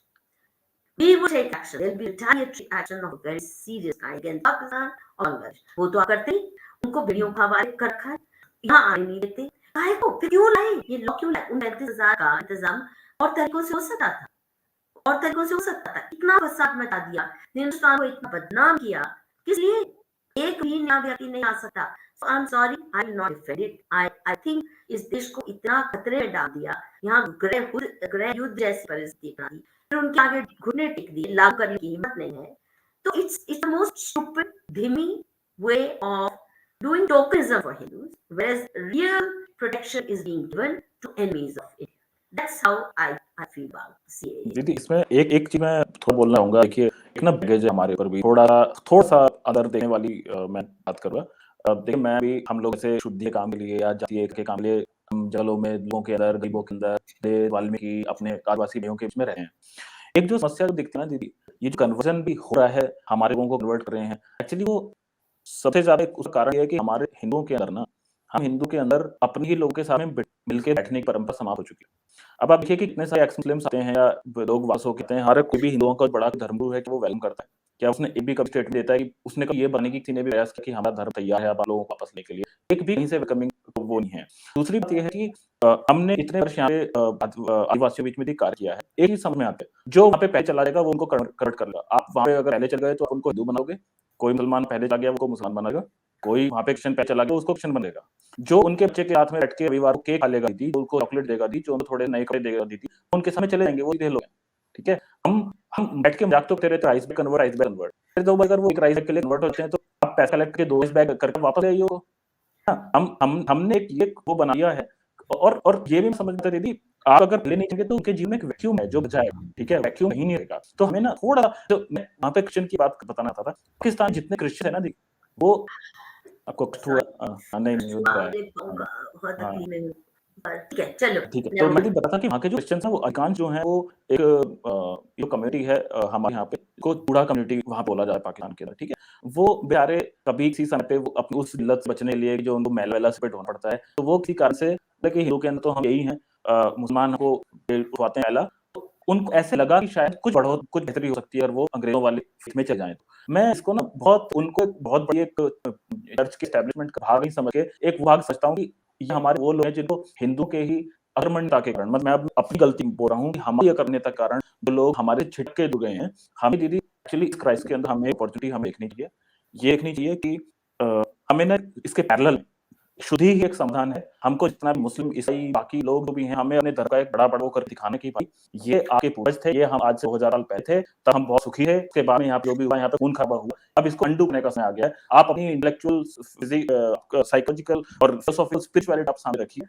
Superiority आप उनके सामने रखिए और जैसे वो बोलते हैं ना कि हम दुनिया के अंतिम व्यक्ति तक को अपना वो अपने रंग में रंग देंगे। हम उनसे ज़्यादा ऊँचे आवाज़ में बोलेंगे और हम करके दिखाएँगे, ठीक है। जितना आपके अंदर हो आप करके दिखा देना और जितना हमारे अंदर में हम करके दिखाएँगे। लेकिन हमारे वेद के अंदर एक मंत्र है, "गृणीमतो विश्वम आर्यम"। पूरे संसार को आर्य बनाइए। अपने जैसा मतलब अच्छे मार्ग में चलने वाला बनाइए। विश्व के हर अंतिम व्यक्ति तक बनाइए। तो हम हमसे बड़ा मिशनरी एक्चुअली कोई हो नहीं सकता और ये जितनी बात की जिहाद बोलते हैं, अतो प्राप्ति स्वगम। हमारे भगवान कृष्ण गीता में क्या बोल रहे हैं, तू अगर मर जाए तो तुझे स्वर्ग में जाएगा, तू जिएगा तो यहाँ का राज मिलेगा। इससे बढ़ के कौन-सा युद्ध का संदेश होता है?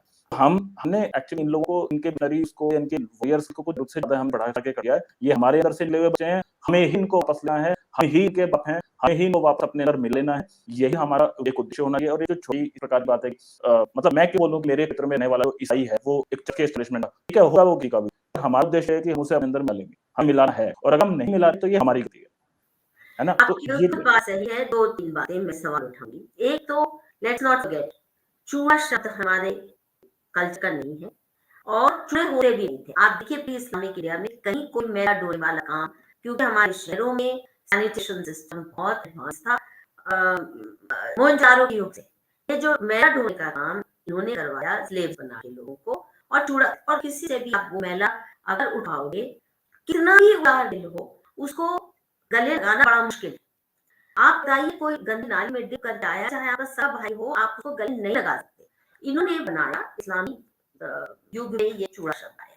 इसलिए हम इसको अपना ना समझें। एक तो ये नहीं है, अछूत बिल्कुल नहीं है। हाँ, तो हमें अगर हम इसके ऊपर गिल्ट ट्रैपिंग करेंगे, इनकी ज़िम्मेदारी डालनी पड़ेगी अछूत बनाने के लोगों को। क्योंकि कोई अछूत शब्द मेरे को कम से कम हमारे धर्म ग्रंथों में कहीं नहीं दिखता। वो तो मुझे बता देना, मेरे को तो नहीं दिखा। जिन शबरी का ये ठेका लेना चाहते हैं, शबरी की जो कम्युनिटी, उन्हें जूठे गिर कहा ना भगवान राम ने और चरण स्पर्श किए, माँ का दर्जा दिया।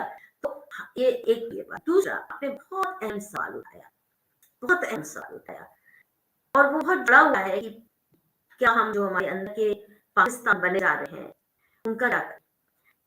कि हमारे धर्मगुरु क्यों इतने डरपोक हैं, खुल के नहीं बोलते। मैं तो बल्कि अब ये वासिफ रिज़वी अब जो त्यागी बने, डॉक्टर त्यागी बने, किस बुलंद आवाज़ में वो आज इस्लाम के पर्दे-फाश कर हमारा कोई हिंदू नहीं करने की हिम्मत करता। लेट्स फेस इट, जिसने कोशिश की है, शंकराचार्य जी के साथ क्या हुआ और उनका सबसे बड़ा अपराध था कि वो कन्वर्जन के खिलाफ थे और किस ज़लालत में उनको किस तरह अरेस्ट किया गया, झूठा केस उनमें लगाया गया और हम इतने सहम जाते हैं कि अरे ये तो रेपिस्ट है, ये तो मर्डरर है, हम कैसे सपोर्ट करें? धर्म हिंदुओं की ये बातें धर्म के साथ खड़े होते हैं, तो अधर्म कर दिया किसी ने तो उसको छोड़ भी देते हैं, चाहे वो शंकराचार्य क्यों ना हो। ये अपने सोहराबुद्दीन को, ये अपने टेररिस्ट को, ये अपने मास गैंग रेपिस्ट को भी खड़े होते हैं प्रोटेक्ट करने।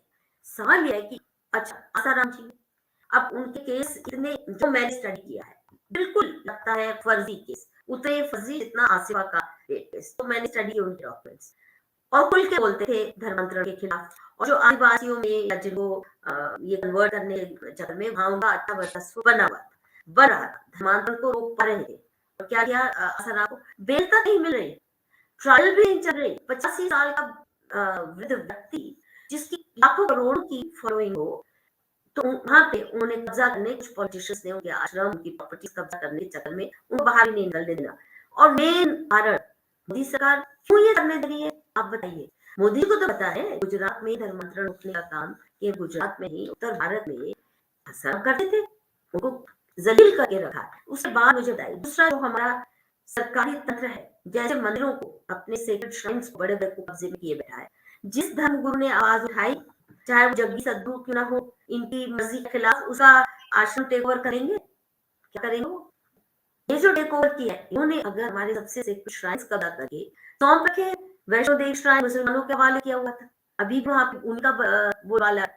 तो आप सोचिए कैसे वो हिम्मत करेगा? लेकिन आवर गवर्नमेंट सपोर्ट्स कन्वर्जन, जमीन ये देते हैं चर्च प्लांटिंग के लिए, जमीन ये दे रहे हैं मदरसे बनाने के लिए, पैसे मदरसों को पैसे कौन दे रहा है? हजारों करोड़ रुपए कौन दे रहा है? चर्च को इसने पहले ही, they were one of the biggest landlords, तो और चर्च प्लांटिंग कौन अदा कर रहा है?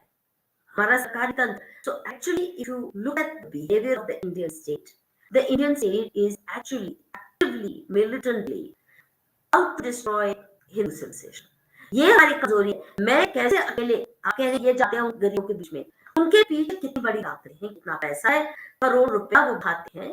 हर एक एक्टिविस्ट के पास करोड़ रुपए की ताकत है, ग्लोबल ताकत है। उनके क्रोज आ जाए तो ग्लोबल शोर में जाता है। वाशी, आप जब आते हैं घरवासी के, कौन आपको बैक करने वाला है? आप बताइए। तेल से आप पैसा भी जुटा लेंगे अपने कामों के लिए और अपनी जान हथेली पर लेंगे। आप जा रहे हैं और बहुत से आ रहे हैं, तो हम अगर कहें कि हम इनको अपनाते नहीं, अब क्यों नहीं अपनाएंगे? पर कितने लोग सपोर्ट उनको मिल, भारत सरकार का एक तरफ इस्लामीकरण सपोर्ट दे रही है, क्रिश्चियनाइजेशन को सपोर्ट दे रही है, खुले आम दे रही है, पैसा दे रही है, जमीन दे रही है, पॉलिटिकल सपोर्ट है, सब कुछ है उनके लिए, और उनको छूने से कोई डरता है? किसी डीसी की हिम्मत नहीं, डिप्टी कमिश्नर की हिम्मत नहीं, अपने एरिया के चर्च में खरोच भी आ जाए, उसकी बैंड बच जाएगी। पर मंदिर तो ले जाए, कुछ भी हो जाए हिंदू स्थानों के साथ, तो I just don't buy this that it's because we are not willing to। आज मैंने ही ऐसे कहा कि मैं बांग्लादेशी हिंदू बच्चों को डॉक्टर शिक्षा के लाने को कुछ इंतजाम किया, मुझे कितने मैसेजेस आए, हम भी करना चाहते, इसी किस्म से मैं ढूंढ रही हूँ। I am trying to identify, तो बांग्लादेशी को मैंने आइडेंटिफाई कर लिया, बहुत जल्दी शायद हो भी जाएगा, और मुझे विश्वास है कि जैसे मैं क्या उसका इंतजाम हो गया, तो बहुत से लोग आएंगे अपनाने के लिए, बहुत से लोग आएंगे। पर हमारी सरकार हमारा गला कटवा रही है ना, ये मुसीबत है। The Indian state has been hijacked and judiciary has been hijacked.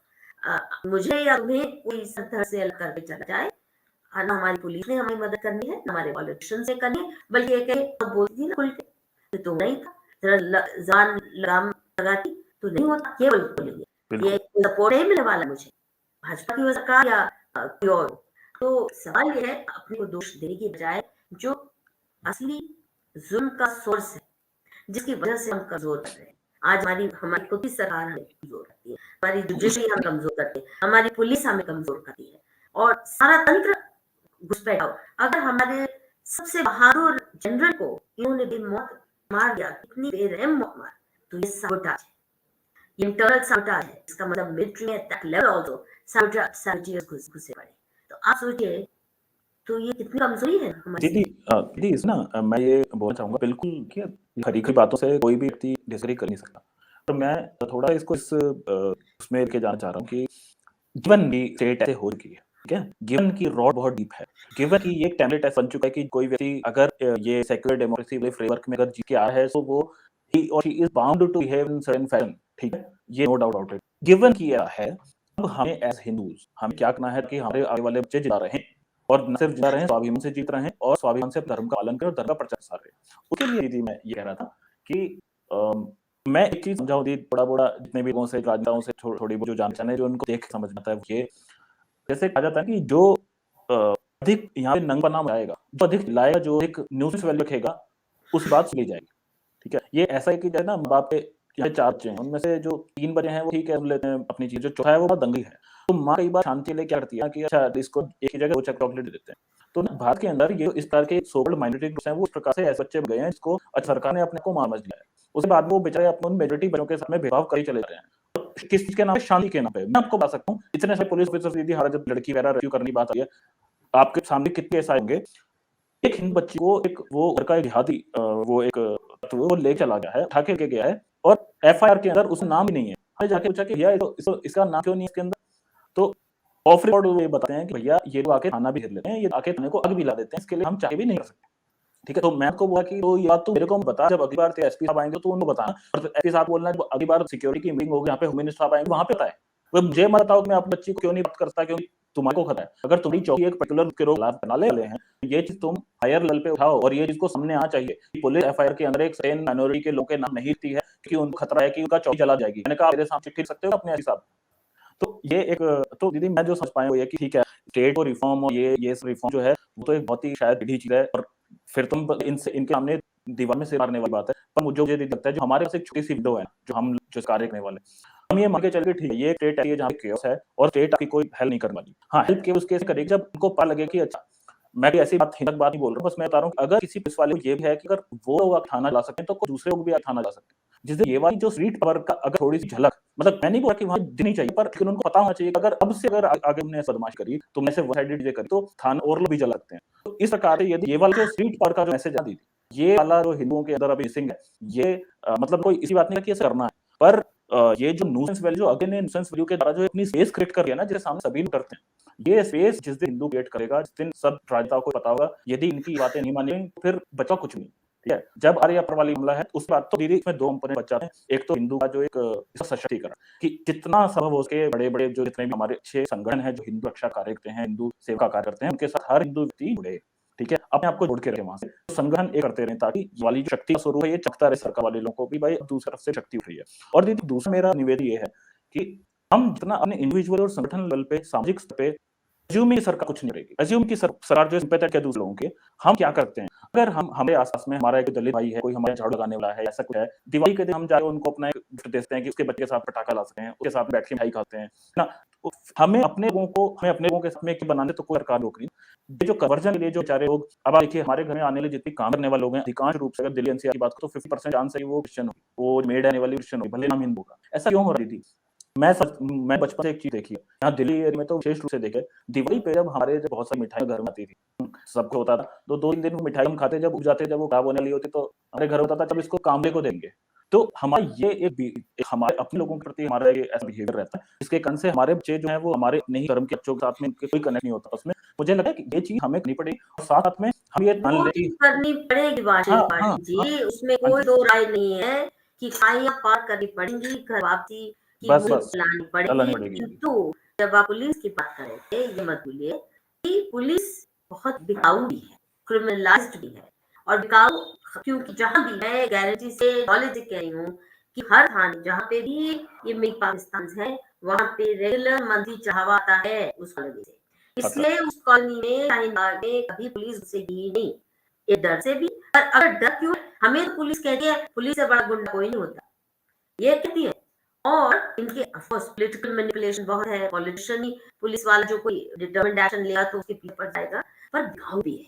और ऊपर से नीचे तक चढ़ावा जाता है मंथली, तो शरीफ हिंदू को देना भी नहीं आता। हमें कोई कहे जाके पुलिस को चढ़ावा चढ़ाओ, मैं आएगा नहीं देना। तो क्योंकि एनीवे उद्देश्य नहीं है। बहुत सी समस्याएं हैं, पर आज हमें बात करनी थी पाकिस्तान के टूटने की कगार पर और क्या तालिबानी राज आने वाला है और हम आगे केवल हिंदू क्या करें वगैरह वगैरह तो करना ही है। उसके ठीक है। उससे मुंह तो फेरा जा ही नहीं सकता, हर एक को करना है और वो मानवीय धर्म है, ये ना हो तब भी करना है। हमारे ऊपर पाकिस्तान का डर ना हो, इस्लाम का डर ना हो तभी तो करना है, क्योंकि बहुत विकृतियां आई हैं हमारे समाज में, हमारी गुलामी के दिनों से हमें इनहेरिट की हैं जो, और उसमें ये जो सामाजिक विषमता ये ये बिल्कुल हमारे गुलामी के दिनों की दिन है और इसलिए भी उसके साथ चिपकना, जैसे घूंघट और पर्दा हिंदू महिलाओं के लिए ये इस्लाम की दिन है, उसको हिंदू मान लेना, परंपरा मान लेना, हमें कभी भी समाज में कभी पर्दा या घूंघट या चारदीवारी में बंद करना रहा ही नहीं था। तो मेरा सारा इतना ही कहना है कि हम तो जो करना है, क्योंकि ये गुलामी से मुक्त करने का एक ही तरीका है, जो विषमताएं हमारे थोपी गई उनसे हम मुक्ति पाएं, उनको हम अपनी ट्रेडिशन का, जैसे अहिल्याबाई होलकर के जो सीरियल चल रहा है वाहियात से चल रहा है, खुदा रखो जिस तरह का वो हिंदू समाज उन्होंने बनाया है, वो तो मतलब ऐसे विधवा को जलाने के लिए चल पड़ा। ये तो यूरोप में बिचेस जलाते थे, ये तो आईसिस करता है, ये तो तालिबान करता है। हिंदू समाज में इस तरह से खदेड़ के जलान, मतलब इतनी विषमता से भरी हुई वो सीरियल है उस इतिहास के पन्ने की। जब we had one of the most glorious queens, most glorious रजवाड़ा जो पेशवाओं का राज था या होलकर का जो रजवाड़ा था, उसको इतना विकृत रूप कर दिया क्योंकि हम उसको हिंदू मान बैठे, विधवा विवाह नहीं हो सकता या विधवा के साथ दुर्व्यवहार वगैरह वगैरह। तो वो हमने कहना कमेंट्स ले लेते हैं क्योंकि अब टाइम काफी सवन आउट हो गए और लेट्स सी। दूसरा मैं आपको याद दिला दूं, जो भी हमारे व्यूज हैं कृपया लाइक सब्सक्राइब शेयर कर दीजिए and please if you want to support Manushi तो उसकी डिस्क्रिप्शन आपको मिल जाएगी, how to reach Manushi for whatever sport you would like to extend to it, but share तो ज़रूर कीजिए। और जिसको भी कोई सुझाव देने हो, आप क्या देखना चाहते हैं और कौन से स्पीकर्स को आप देना चाहते हैं हमारे शो में, तो editor@marushi-india.org पे मुझे लिखिए और मैं हर ईमेल का जवाब स्वयं दे रही हूँ। तो ये मत सोचिए कि आप जो सुझाव देंगे उसको कोई तवज्जो नहीं दी जाएगी। सो एडमिन जी, कमेंट्स जो हैं इनके सवाल हैं मेरे भाई वाशी के लिए, प्लीज मनीषा पे। पाकिस्तान का वर्तमान सेना प्रमुख मुस्लिम जहाज, सही बात है। बिल्कुल सही। पर दीदी इसमें एक बात देखिए, मुसलमान जो है वो पहले मुसलमान है जब बाद में है। लेकिन हमारे यहाँ पे भी हमारे भाई जाट भाई जो भी इन्होंने ये करके ये जब भी कोई महापंचायत करते हैं इसमें सरदार को भी बुलाते हैं, मुसलमानों को बुलाते हैं, चलो सरदार ठीक है, मुसलमान का क्या मतलब है? आपने पाकिस्तान बने थे तो वहां से आटो मार के भगाया हिंदुओं को, तो उनको क्लियर, उनको अंदर एकदम क्लैरिटी है कि उनकी वो कास्ट से ऊपर उनका जो फेस है वो आता है, और आप आता किस चक्कर पड़ेगा। तो ये बिल्कुल ठीक बात है, और हमें बार बार ये हाईलाइट करने की, ये जो जाट है कोई अरब में नहीं पाई जाती है, कोई सेंट्रल एशिया नहीं पाई जाती, ये हमारी बच्चे हो, मतलब आज तुम्हारा सबसे शक्तिशाली व्यक्ति है वो असल में हमारा खून है। ये बार बार को बताना पड़ेगा, तुमने 1000 साल की हुकूमत तुम्हारी कुछ नहीं थी, तुम हमारे बच्चे हो कि अभी भूल कर थोड़े बिगड़े बच्चे हो, तुम तो वापस आएंगे अब।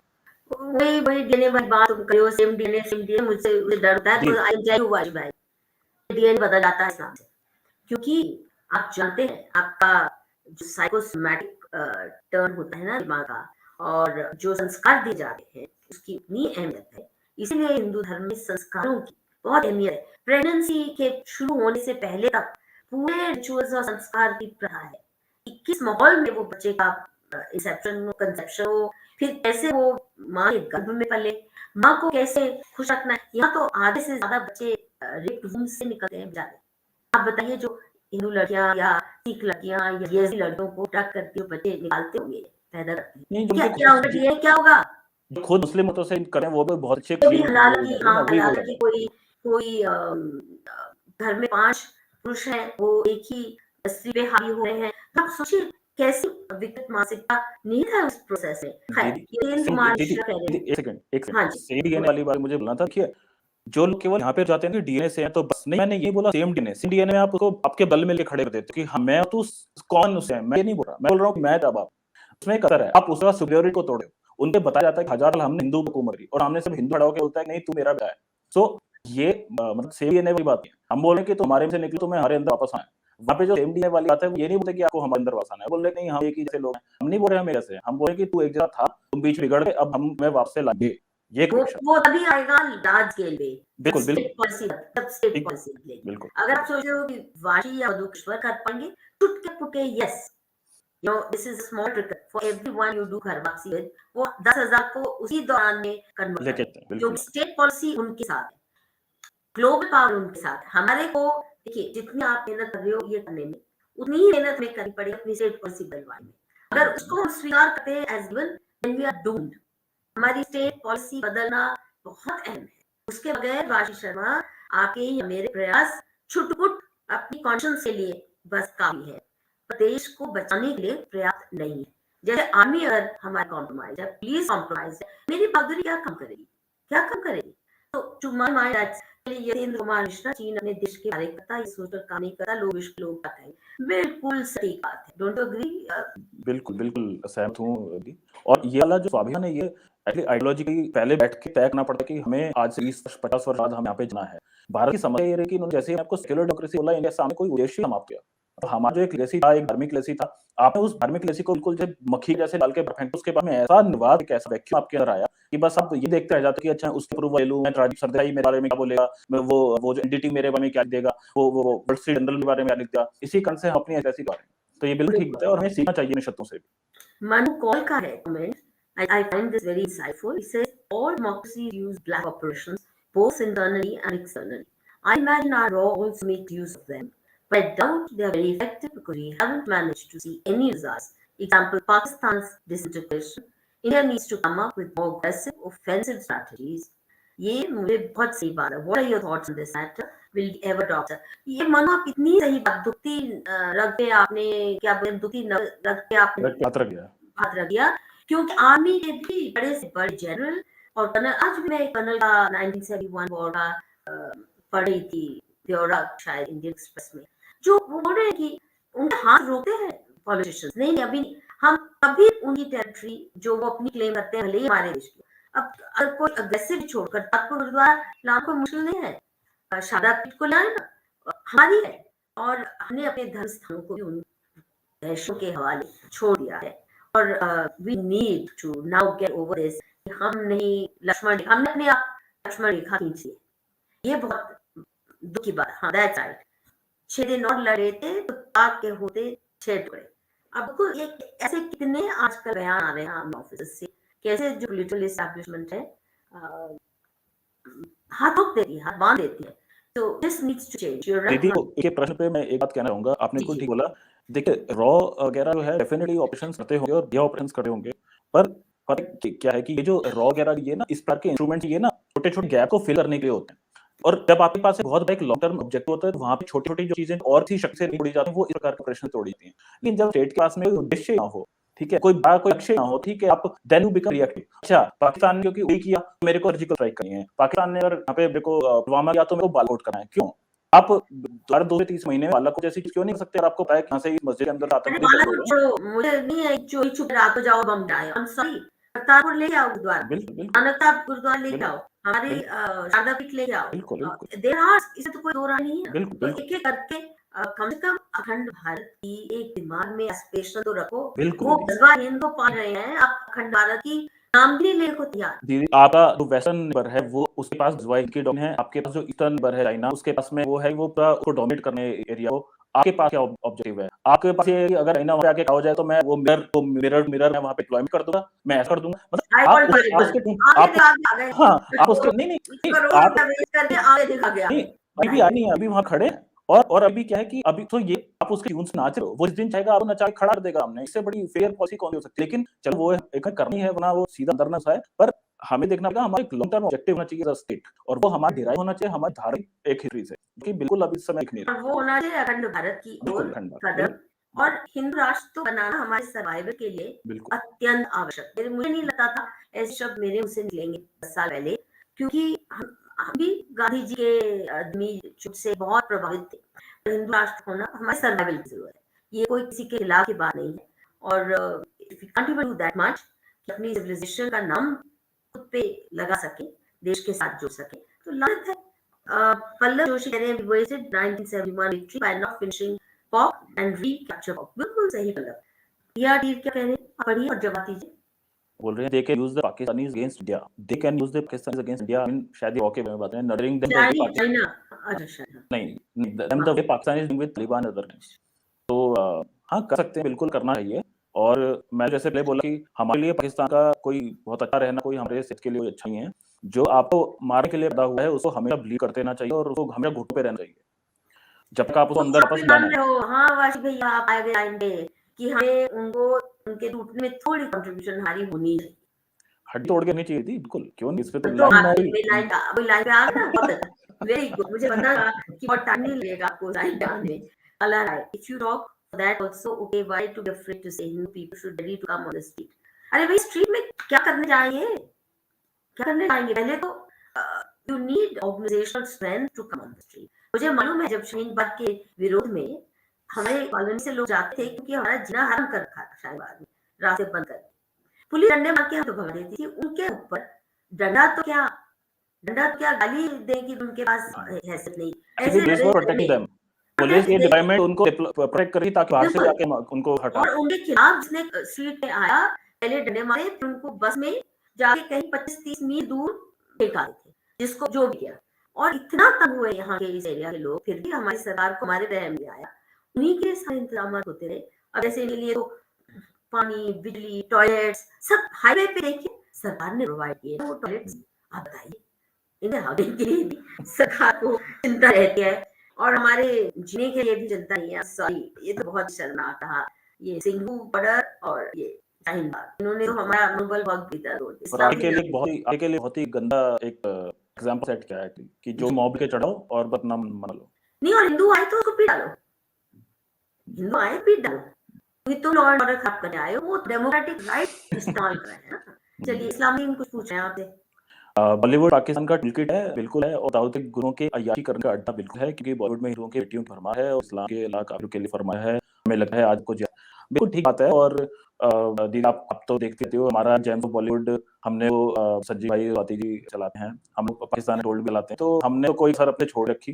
ये बिल्कुल हमने एक्सपोज़ कर रखा है और अब लोगों को धीरे-धीरे पता लगने लगा है एक्चुअली। इतने मैसेज आते हैं कि हम तो ऐसे पिक्चरों पे हँसते थे पहले और हमें नहीं समझ में आता कि वो हमारे ही धर्म के ऊपर हँस रहे हैं। जी। सुनील वकीला कह रहे हैं, Pakistan is a word of collapse, that country exists just because of the army. Sunil भैया, कोलैप्स के वर्ड तो है, पर ये मत कहिए कि वो कंट्री है, वो लॉन्चिंग पैड फॉर जिहाद है और आर्मी भी जिहादी है, वो आर्मी फार्मी नहीं है, इट्स एन इंस्ट्रूमेंट ऑफ जिहाद। और ऐसा कहा जाता है कि बहुत से देश होते हैं जिनकी आर्मी होती है ज़्यादातर, यहाँ आर्मी का देश है, पर देश भी कहना अपमान है उस शब्द का।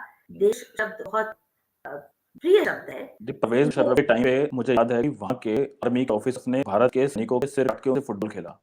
हाँ, यही ना भारत के कई सारे डिफेंस एक्सपर्ट्स जो अनफॉर्चुनेटली आर्मी से भी उन्हें बोलते पाकिस्तान से वेरी प्रोफेशनल आर्मी। काहे की प्रोफेशनल आर्मी भाई? आपके 1971 में आपके 25 लाख आपके हिंदुओं के सर कटने वाले, उनको हत्या करने वाले लोग कहाँ से प्रोफेशनल है? आप ये जबरदस्ती का इक्विवेलेंट बनाना बंद कीजिए।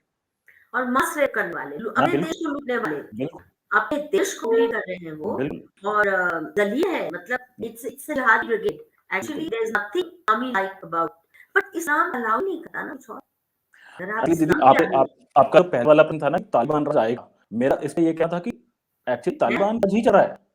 आप जो जिन they are the mother of Taliban ना, ISI is mother of Taliban. तो मदर मतलब आईएस फादर है, फादर, चलो जो भी तो मदर मदर, हाँ, ठीक है, ये ठीक है, फादर है क्योंकि ठीक है। सही ठीक है, बात। तो हाँ, तीनों ये उसके बाप हैं ना, तो आपको बेटे से क्यों डर लगा है जब आप ही वहाँ पे बैठा है तो, है ना? तो द क्रिएशन ऑफ पाकिस्तान वो उसी समय पे बन गया था वाली। तो आपको अब वहाँ पे कौन आता है, कौन जाता है, इससे भारत की सिक्योरिटी में बहुत अधिक फर्क नहीं पड़ा। Madhusudan ji, thank you, I am glad that you support ये परिकल्पना साकार की तरह हम चलें, अखंड भारत। इट्स वेरी इंपॉर्टेंट कि हम झिझके नहीं और अपने को सेल्फ सेंसर करना बंद कर। कलर आप पूछे, ये प्रोग्राम इसमें रिपीट कुछ हो रहा नहीं, है। कमाल प्रदर्शन की बार आ रहा है, एक बार ये कह दिया था, इसका हमें जवाब दे दिया था। तो इन्हीं कमेंट के साथ I request you all again, बहुत से कमेंट्स तो बहुत सारे हैं, पर सवाल नहीं है आपके लिए ज्यादा। रशियन मिग 29 कह रहे हैं, त्यागी स्टार एक्स मुस्लिम हमारे हिंदू भाई को धिम्मी बना रहे हैं। एक्स मुस्लिम हमारे हिंदू के मन में ये डाल दिया है, सब मुस्लिम एक जैसे नहीं होते, जब जी हर एक मुस्लिम जिहादी होते। नहीं नहीं नहीं नहीं, रशियन मिग जी अपने नाम से एक, ये एनोनिमस नाम क्यों इस्तेमाल करते हो? Go with your own name, खुल के आप। मैं मानती हूँ कि डॉक्टर रिजवी, आप ही बताना अपना, will conclude that doctor Rizvi का डॉक्टर त्यागी बनना एक बहुत बड़ा, मेरे दृष्टि में बहुत बड़ा ऐतिहासिक कर्म है। और सिर्फ वो चुपके से हिंदू नहीं बने, जिस तरह वो खुलासे कर रहे हैं इस्लाम के, वो ये नहीं कह रहे कि सब मुस्लिम एक जैसे ही होते। उन्होंने खास करके मुसलमान होकर इंसान बन के जीना असंभव है। मैंने इसलिए इस्लाम छोड़ा क्योंकि आप इंसानियत के रास्ते पे चल ही नहीं सकते जो अगर इस्लाम की सीख आप मानते हैं, मोहम्मद को पैगंबर मान के उनके कदमों पे जाना चाहते हैं, तो आप इंसानियत के रास्ते पे जा ही नहीं सकते, हमायती रास्ते।